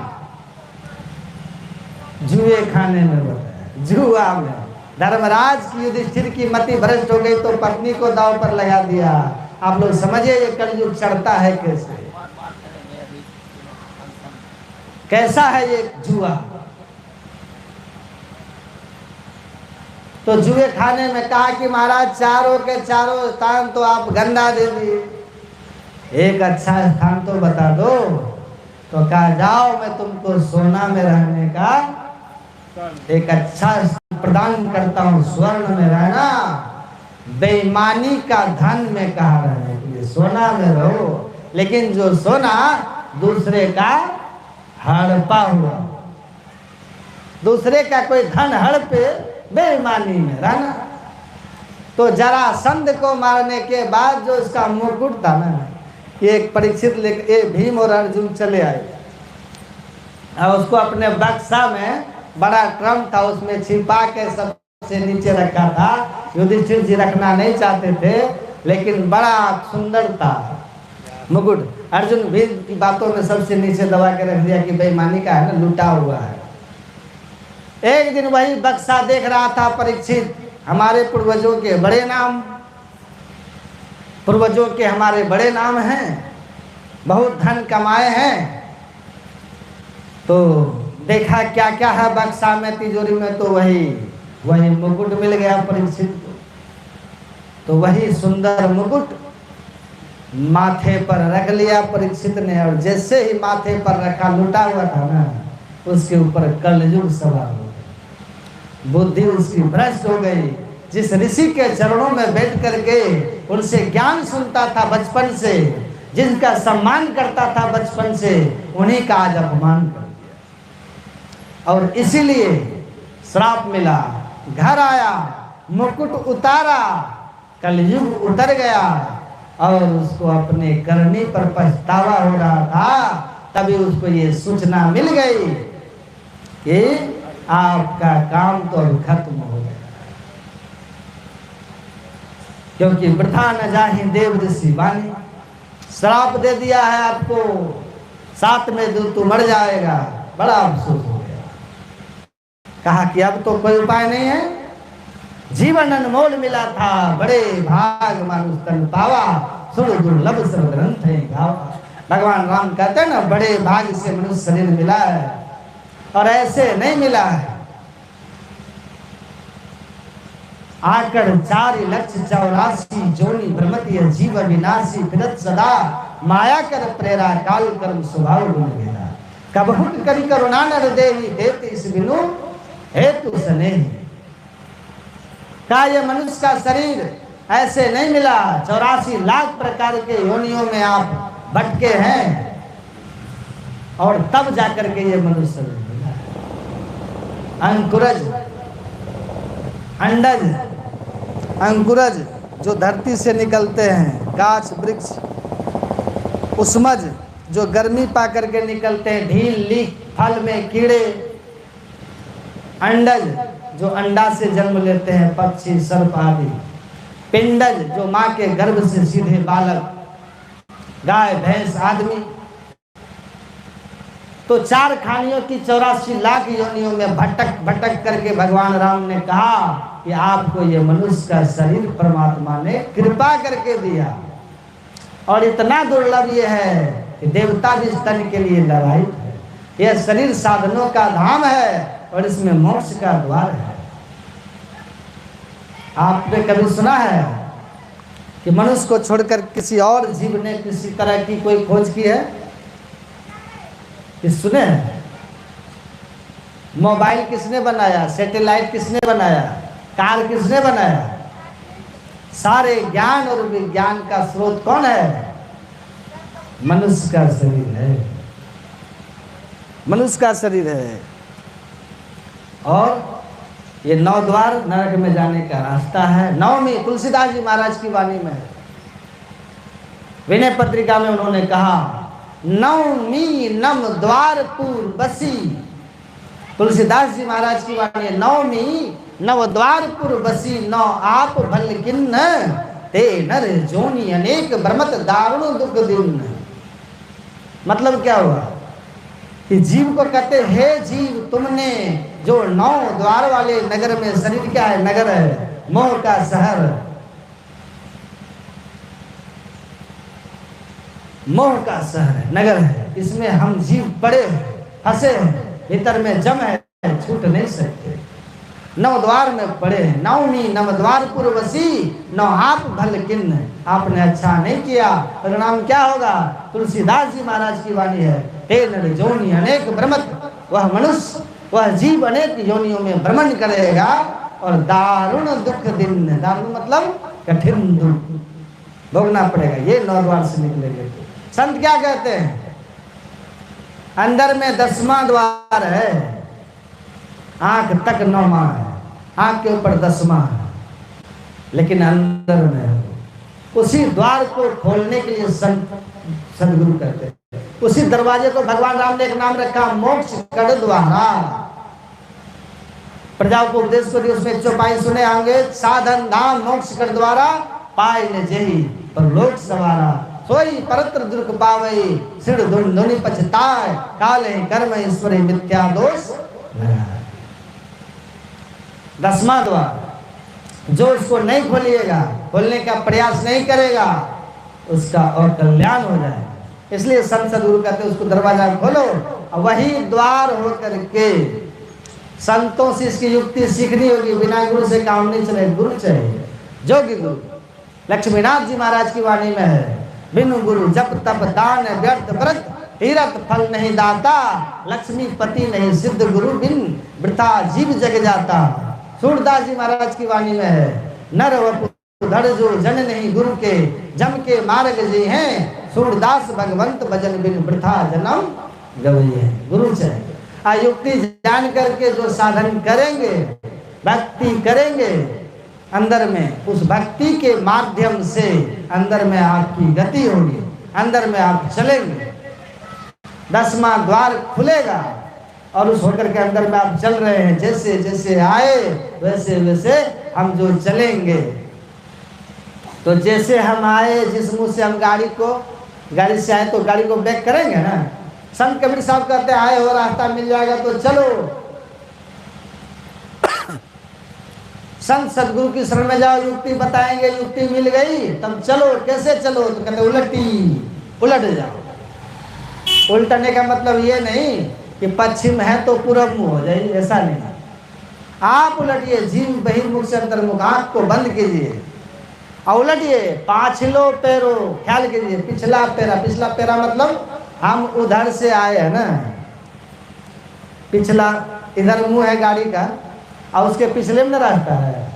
अब सीधे आगे भागेंगे तो जाएंगे उधर कुप्पा घाट कभी जाएंगे, गाड़ी को बैक करेंगे। पिछला पैरा, जिस पेड़े से आए उसी को पकड़ो और सीधे चलो। जैसे जैसे आए थे वैसे वैसे चलते जाओ, कुप्पा घाट पहुंच हैं। जैसे जैसे आए हैं वैसे वैसे चलते जाओ, संतों से रास्ता पूछते जाओ। पता चलते चलते अंत में क्या होगा? उलटी पाछिलों पैरों पकड़ो पसरा मना बटो, कहे कबीर सुनो भाई साधो तब पई हो निज ठोर। ठोर मतलब ठिकाना, अपनी जगह जहाँ से हम चले राम के पास, वहीं से आए। राम हर जगह है, लेकिन राम का दर्शन बाहर में नहीं, अंदर में जब चलेंगे, राम के जैसा आपका जब स्वरूप हो जाएगा तो राम का दर्शन हमको हो जाएगा। इसी के लिए काकभूषुंड जी महाराज जी ने कहा, शिव अज सुख सनकादिक नारद, जय मुनि ब्रह्म विचार विशारद, सब कर मत खग नायक एहा, करिए राम पद नेहा। श्रुति पुराण सदग्रंथ कहाही, रघुपति भक्ति बिना सुख नाही। भक्ति करनी होगी। गुरु महाराज कहते हैं, अहो भाई सार भक्ति करो हो, असार भक्ति करी संसार भ्रमत रही, भक्ति श्रम निष्फल हो। सार भक्ति कीजिए, राम का स्वरूप जानिए, पढ़िए, संतों के संग में आइए, सुनिए राम का स्वरूप क्या है। काकभूषुंड जी कहते हैं, जब तक राम की भक्ति नहीं करोगे सुख नहीं मिलेगा। राम में सुख है, परमात्मा में सुख है। जो कहे बिना भजन किए हम सुखी हो जाएंगे तो क्या सुख है? संसार में सुख है ही नहीं। मिल गया कैसे आपको? संत कबीर साहब को कहना पड़ा, खंडर सुखिया काहो न देखा, जो देखा सो दुखिया हो। उदय अस्त की बात कहो तो हो सबका किया विवेका हो, घाटे बाड़े समझ दुखिया क्या गिरही बैरागी हो। सुखदेव चारे दुख के डर से गर्भे माया त्यागी। जोगी दुखिया जंगम दुखिया, तपसी के दुख दुना हो, आशा तृष्णा सबको व्यापी, कोई महल नहीं सुना हो।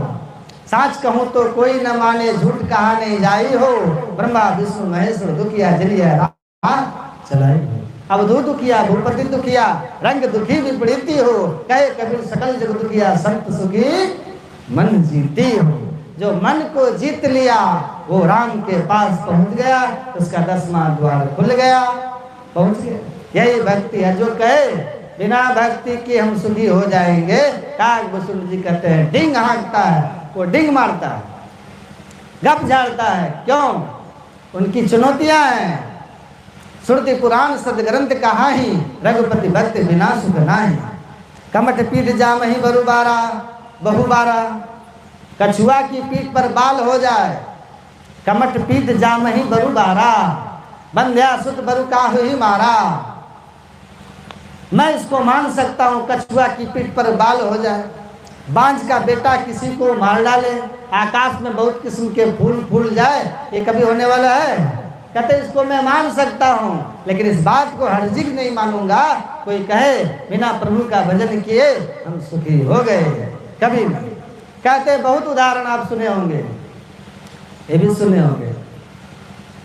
बारी मथे घृत होई बरु, सिकता ते बरु तेल, बिनु हरि भजन न भवतर ये दान।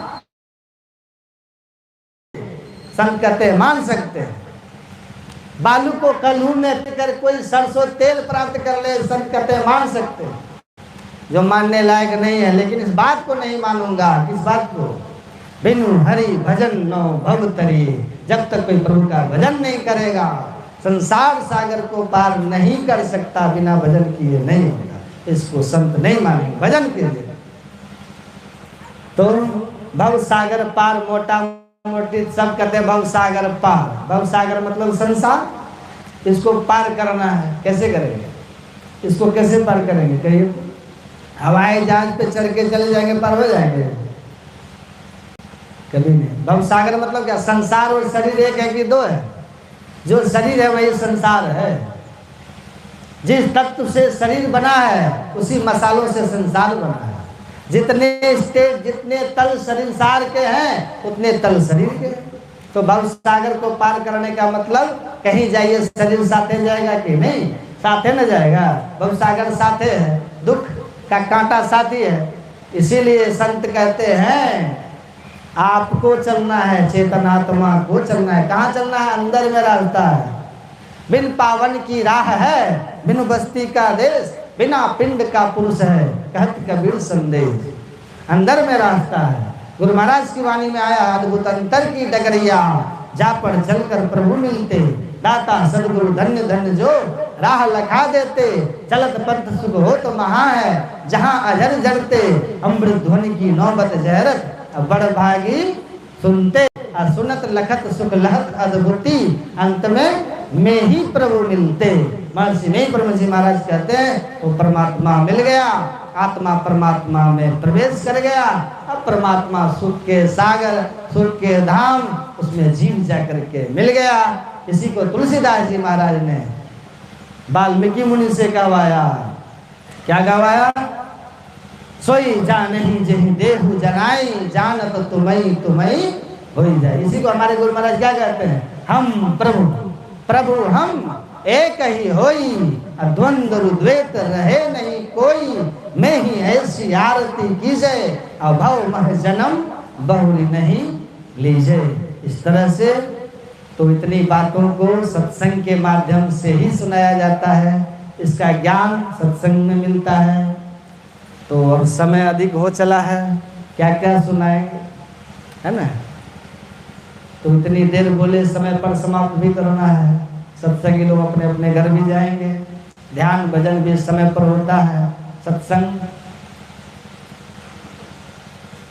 हो गया तो जो हुआ सो अच्छा हुआ। गुरु महाराज की कृपा से सत्संग संपन्न हो गया। अब एक ही दिन में सब बात सुनाएंगे तो ठीक होगा? थोड़ा थोड़ा फिर दूसरी बार। तो अभी का सत्संग यहीं पर विसर्जित करते हैं, किया जाता है। हमारे गायक जी हैं, इनसे भजन सुनेंगे। और हमारे क्या नाम है? हाँ, क्या नाम है? हाँ, हरिदास, हरिलाल, हरिलाल तिवारी जी बड़े श्रद्धा के पात्र हैं। इन्होंने सत्संग कराने के लिए परमात्मा से शुभकामना करता हूँ। इनके समस्त परिवार के हृदय में सत्संग के प्रति यह श्रद्धा इसी तरह से बनी रहे, बढ़ती रहे। सबका शुभ हो, कल्याण हो, मंगल कामना करता हूँ। आप लोग जितने आए हैं, आप लोग जितने आए हैं, आप लोगों की श्रद्धा भक्ति सत्संग के प्रति देख करके बहुत प्रसन्न हो गए। बहुत आप लोगों की श्रद्धा भक्ति सत्संग के प्रति इसी तरह बनी रहे, बढ़ती रहे। सबों का शुभ हो, सबका कल्याण हो। गुरु महाराज के चरणों में मंगल कामना करते हुए भगवान को दान देता हूँ। सर्वे भवन्तु सुखिनः, सर्वे सन्तु निरामयाः, सर्वे भद्राणि पश्यन्तु, मा कश्चित् दुःखभाग् भवेत्। ओम शांति शांति शांति। श्री सद्गुरु महाराज।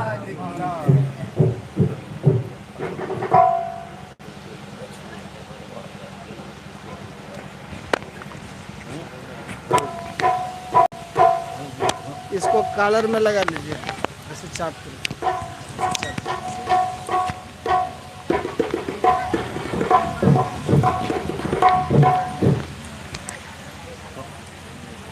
एक मंगल भजन गाते हैं। हेलो, एक मंगल भजन गाते हैं। मंगल भजन नहीं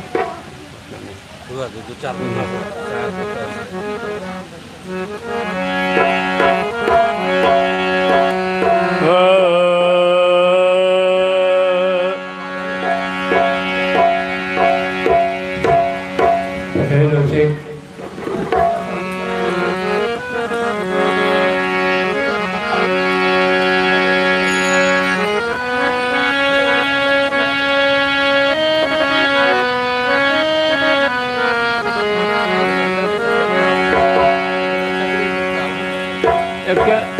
एक भजन गाते हैं।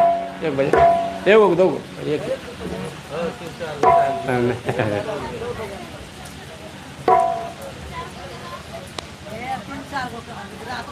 नहीं तीन जा एक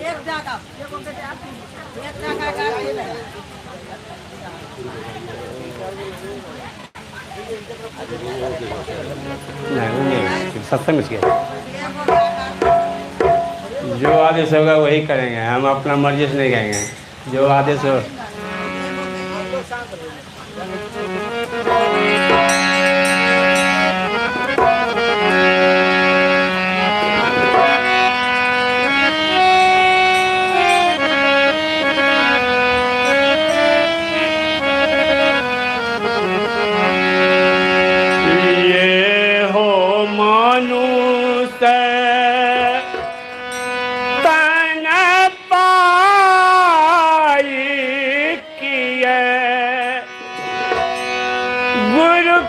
भजन न करूं हे सखिया है फेरू निर्मिल को ऐसन दे कीर्तन धन छूटी जैतो है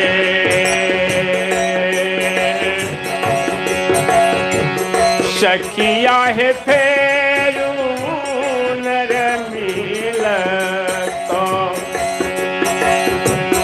ऐसन दे कीर्तन धन छूटी जैतो है पाँचही तत्व के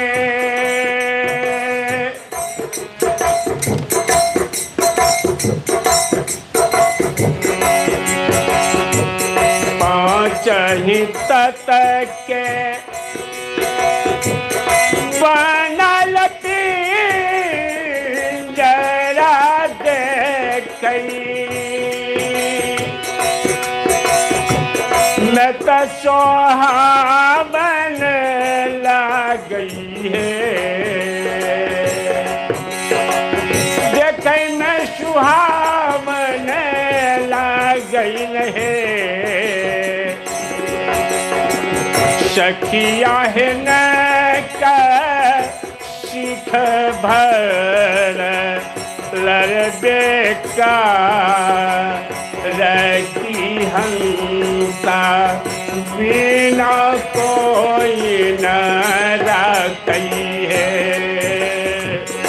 सखिया है न का सीख भर लड़बे का रखी हंसा बिना कोई न रखी है घर ही में रोबई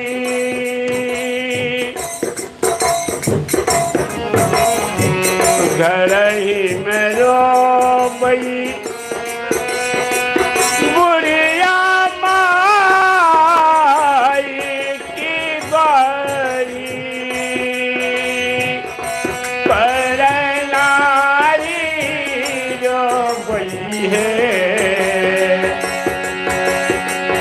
गरही में रोबई बुढ़िया माई की बारी पर खोलिए सखिया है खोली ले कनक के सो न सुंदर चोला माटी हुई तो है सखिया है खोली ले कनक के सो नर सुंदर देहिया माटी हुई तो है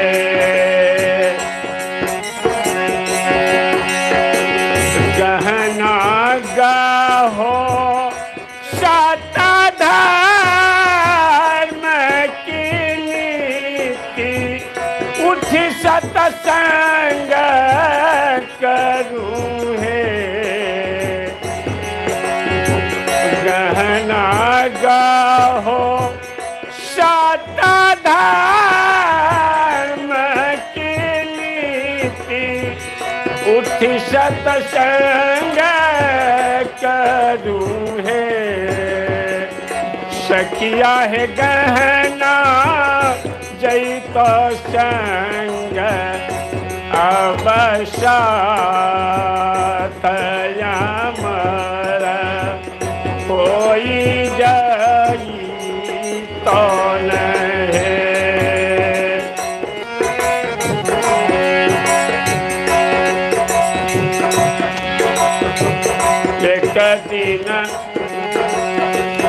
एक दिन गावा केरा भाई बंधु तोहरा दुश्मन हुई तो है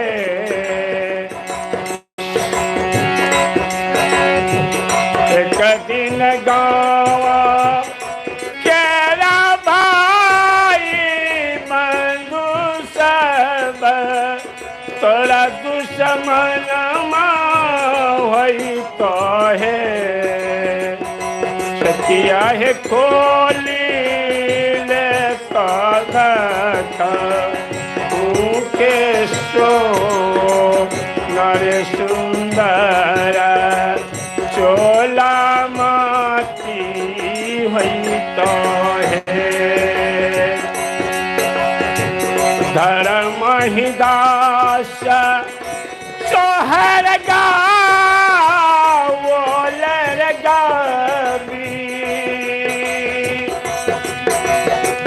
गावी कसना बोल है धर्म ही दास सोहर गावोलर गावी कसना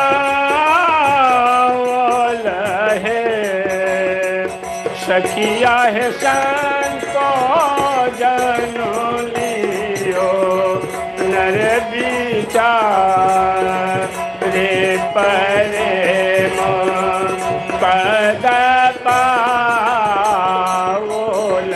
है सखिया है संतो जनो लियो नर विचार परेम पद पाओल है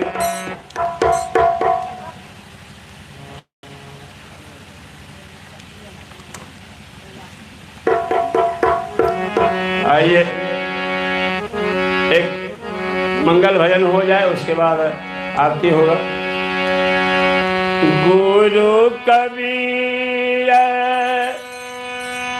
सुंदर बल मिल लई गंगा जमुना वही पार है हमरा मिल लई अजर विनाशी सब घट रहल समाई है गुरु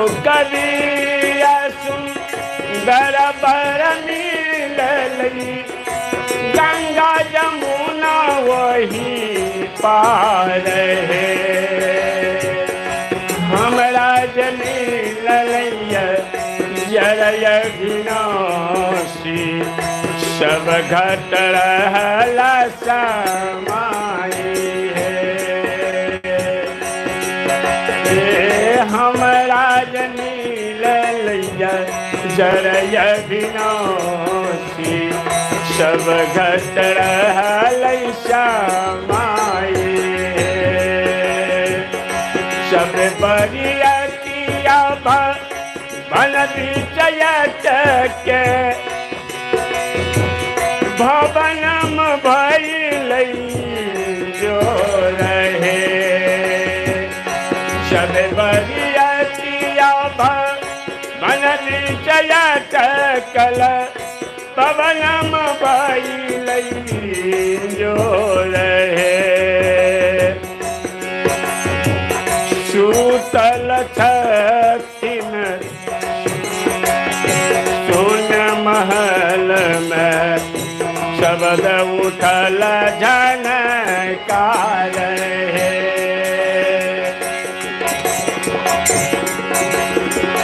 सूतल छथिन हम सुन महल में शब्द उठल झनकार है। पर चल चलनी सुरति सुहागिन रूप देखी भइलो निहाल है। पर चल चलनी सुरति सुहागिन सब रूप धले अनुरूप है। किनका के परछब किनका के छोड़ब सबही के रूपयन रूप है। किनका के परछब किनका के छोड़ब सबही के रूपयन रूप है। सबही के परछब के करो न छोड़ब सबही के रूपयन रूप है। सबही के परछब के करो न छोड़ब सबही के रूपयन रूप है। उसका पुरुष आनंद होई बैठे वही देखे मको रोत है। सबही पुरुष आनंद होई बैठे वही छिके पुरुष हमारा है। धर्म ही दासय हो मंगल गावल संत जानुली होन विचारी है। धर्म ही दासय हो मंगल गावल संत जानुली होन विचारी है। ये कहीं नाम जानी बीनो जो बिमरत संसार है। एक ही नाम जानी बीनो जो बिमरत संसार है। बोले सतगुरु महाराज की जय।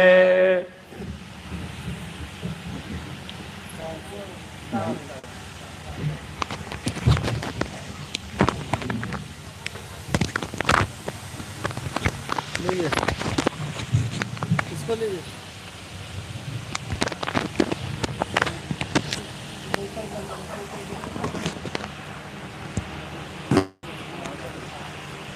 श्री सद्गुरु महाराज की जय।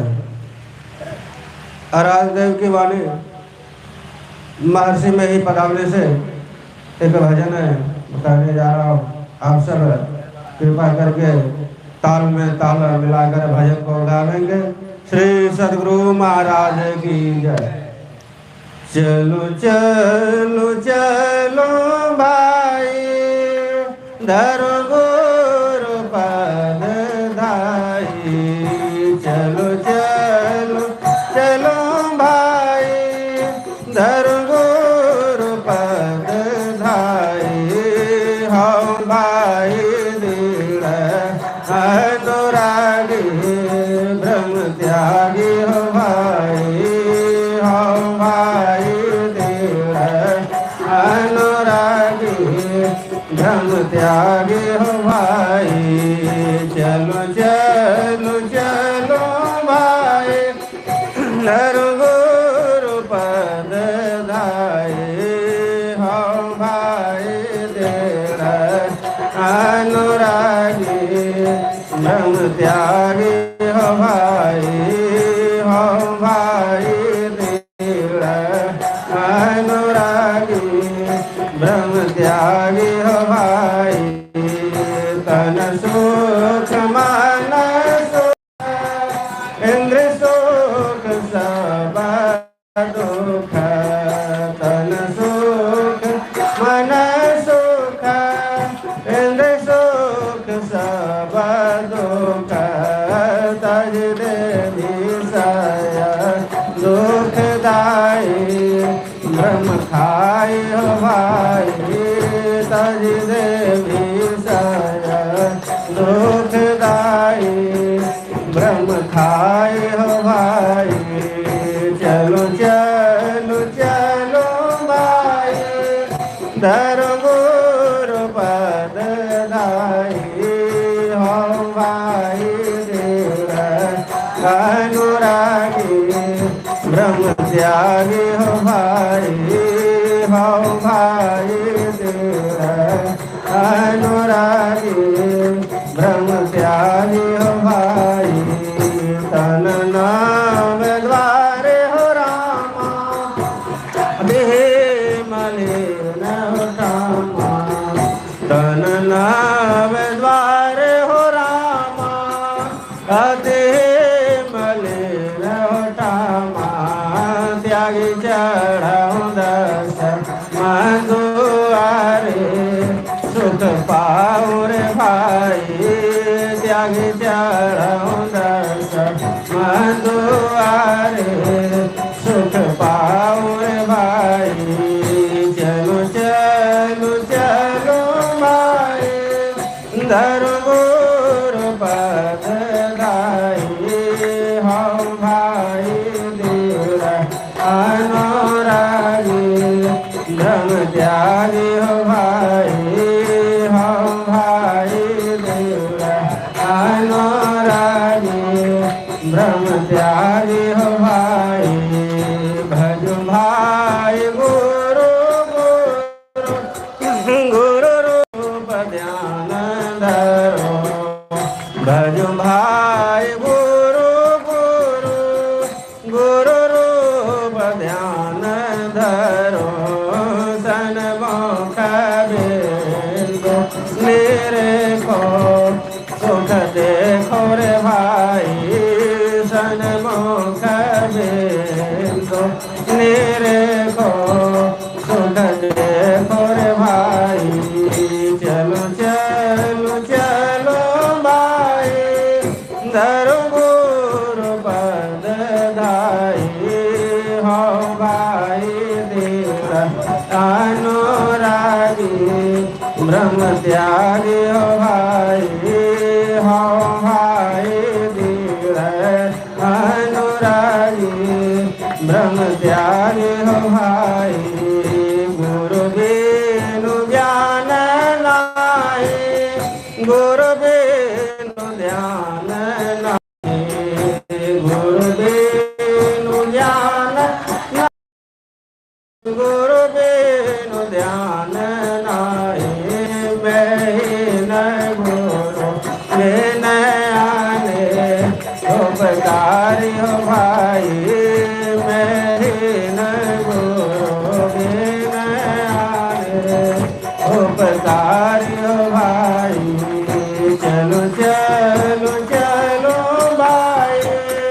धरो गुरु पद आई हो भाई देवा अनुरागी ब्रह्म त्यागी हो भाई देवा अनुरागी ब्रह्म त्यागी हो भाई देवा अनुरागी ब्रह्म त्यागी हो भाई। श्री सद्गुरु महाराज की जय। अब हम सब आरती की ओर बढ़े। आरती संग सतगुरु के जय अंतर जोत होत लख लीजय पांच तत्व तनयाग्नि जलायस प्रकाशक रे जय गगन थाल रवि से फल भूला मोलक बोर कलश धर दे अक्षत नवतारे मोताल पप माल हिय हार गोहे जैसे दर्पान में शान में खाई चंदन लोप दीप सब चीज झलक झांझ मन में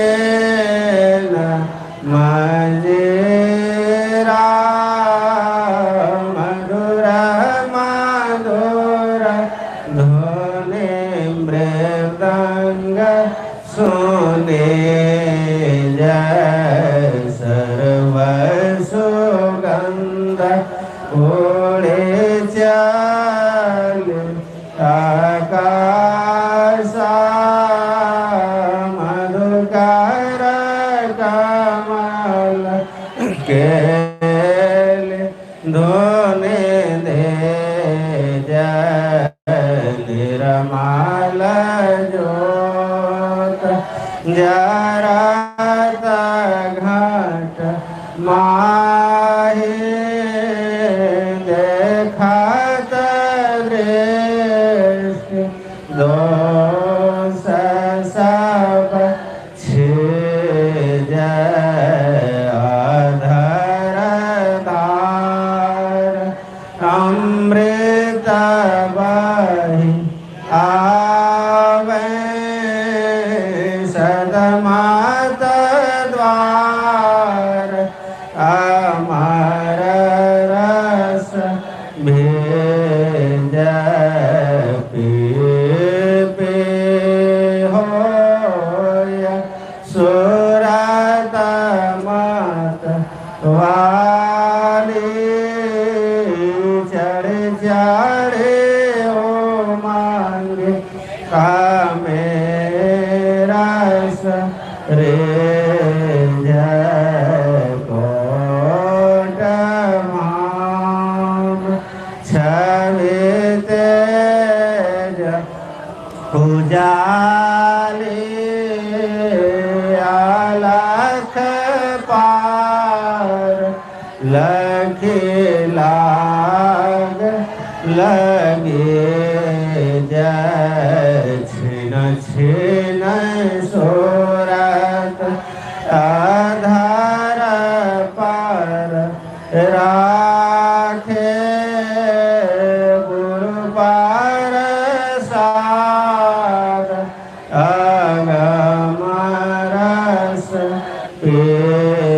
जगदम करता कालक कालक गुरु धामा उलटिया लाल तुलसी तन तेज आरती तन मंदिर में के जय कृष्ण युगल कर सनमुख दे जय चमके बिंदु सूक्ष्मयते ओज्ज्वल ब्रह्म ज्योति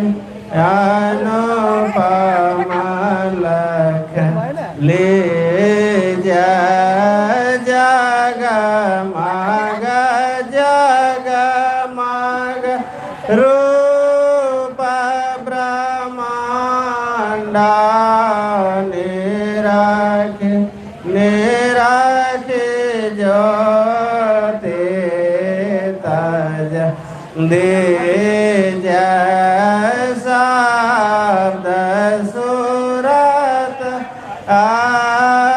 अभ्यास सरल तरक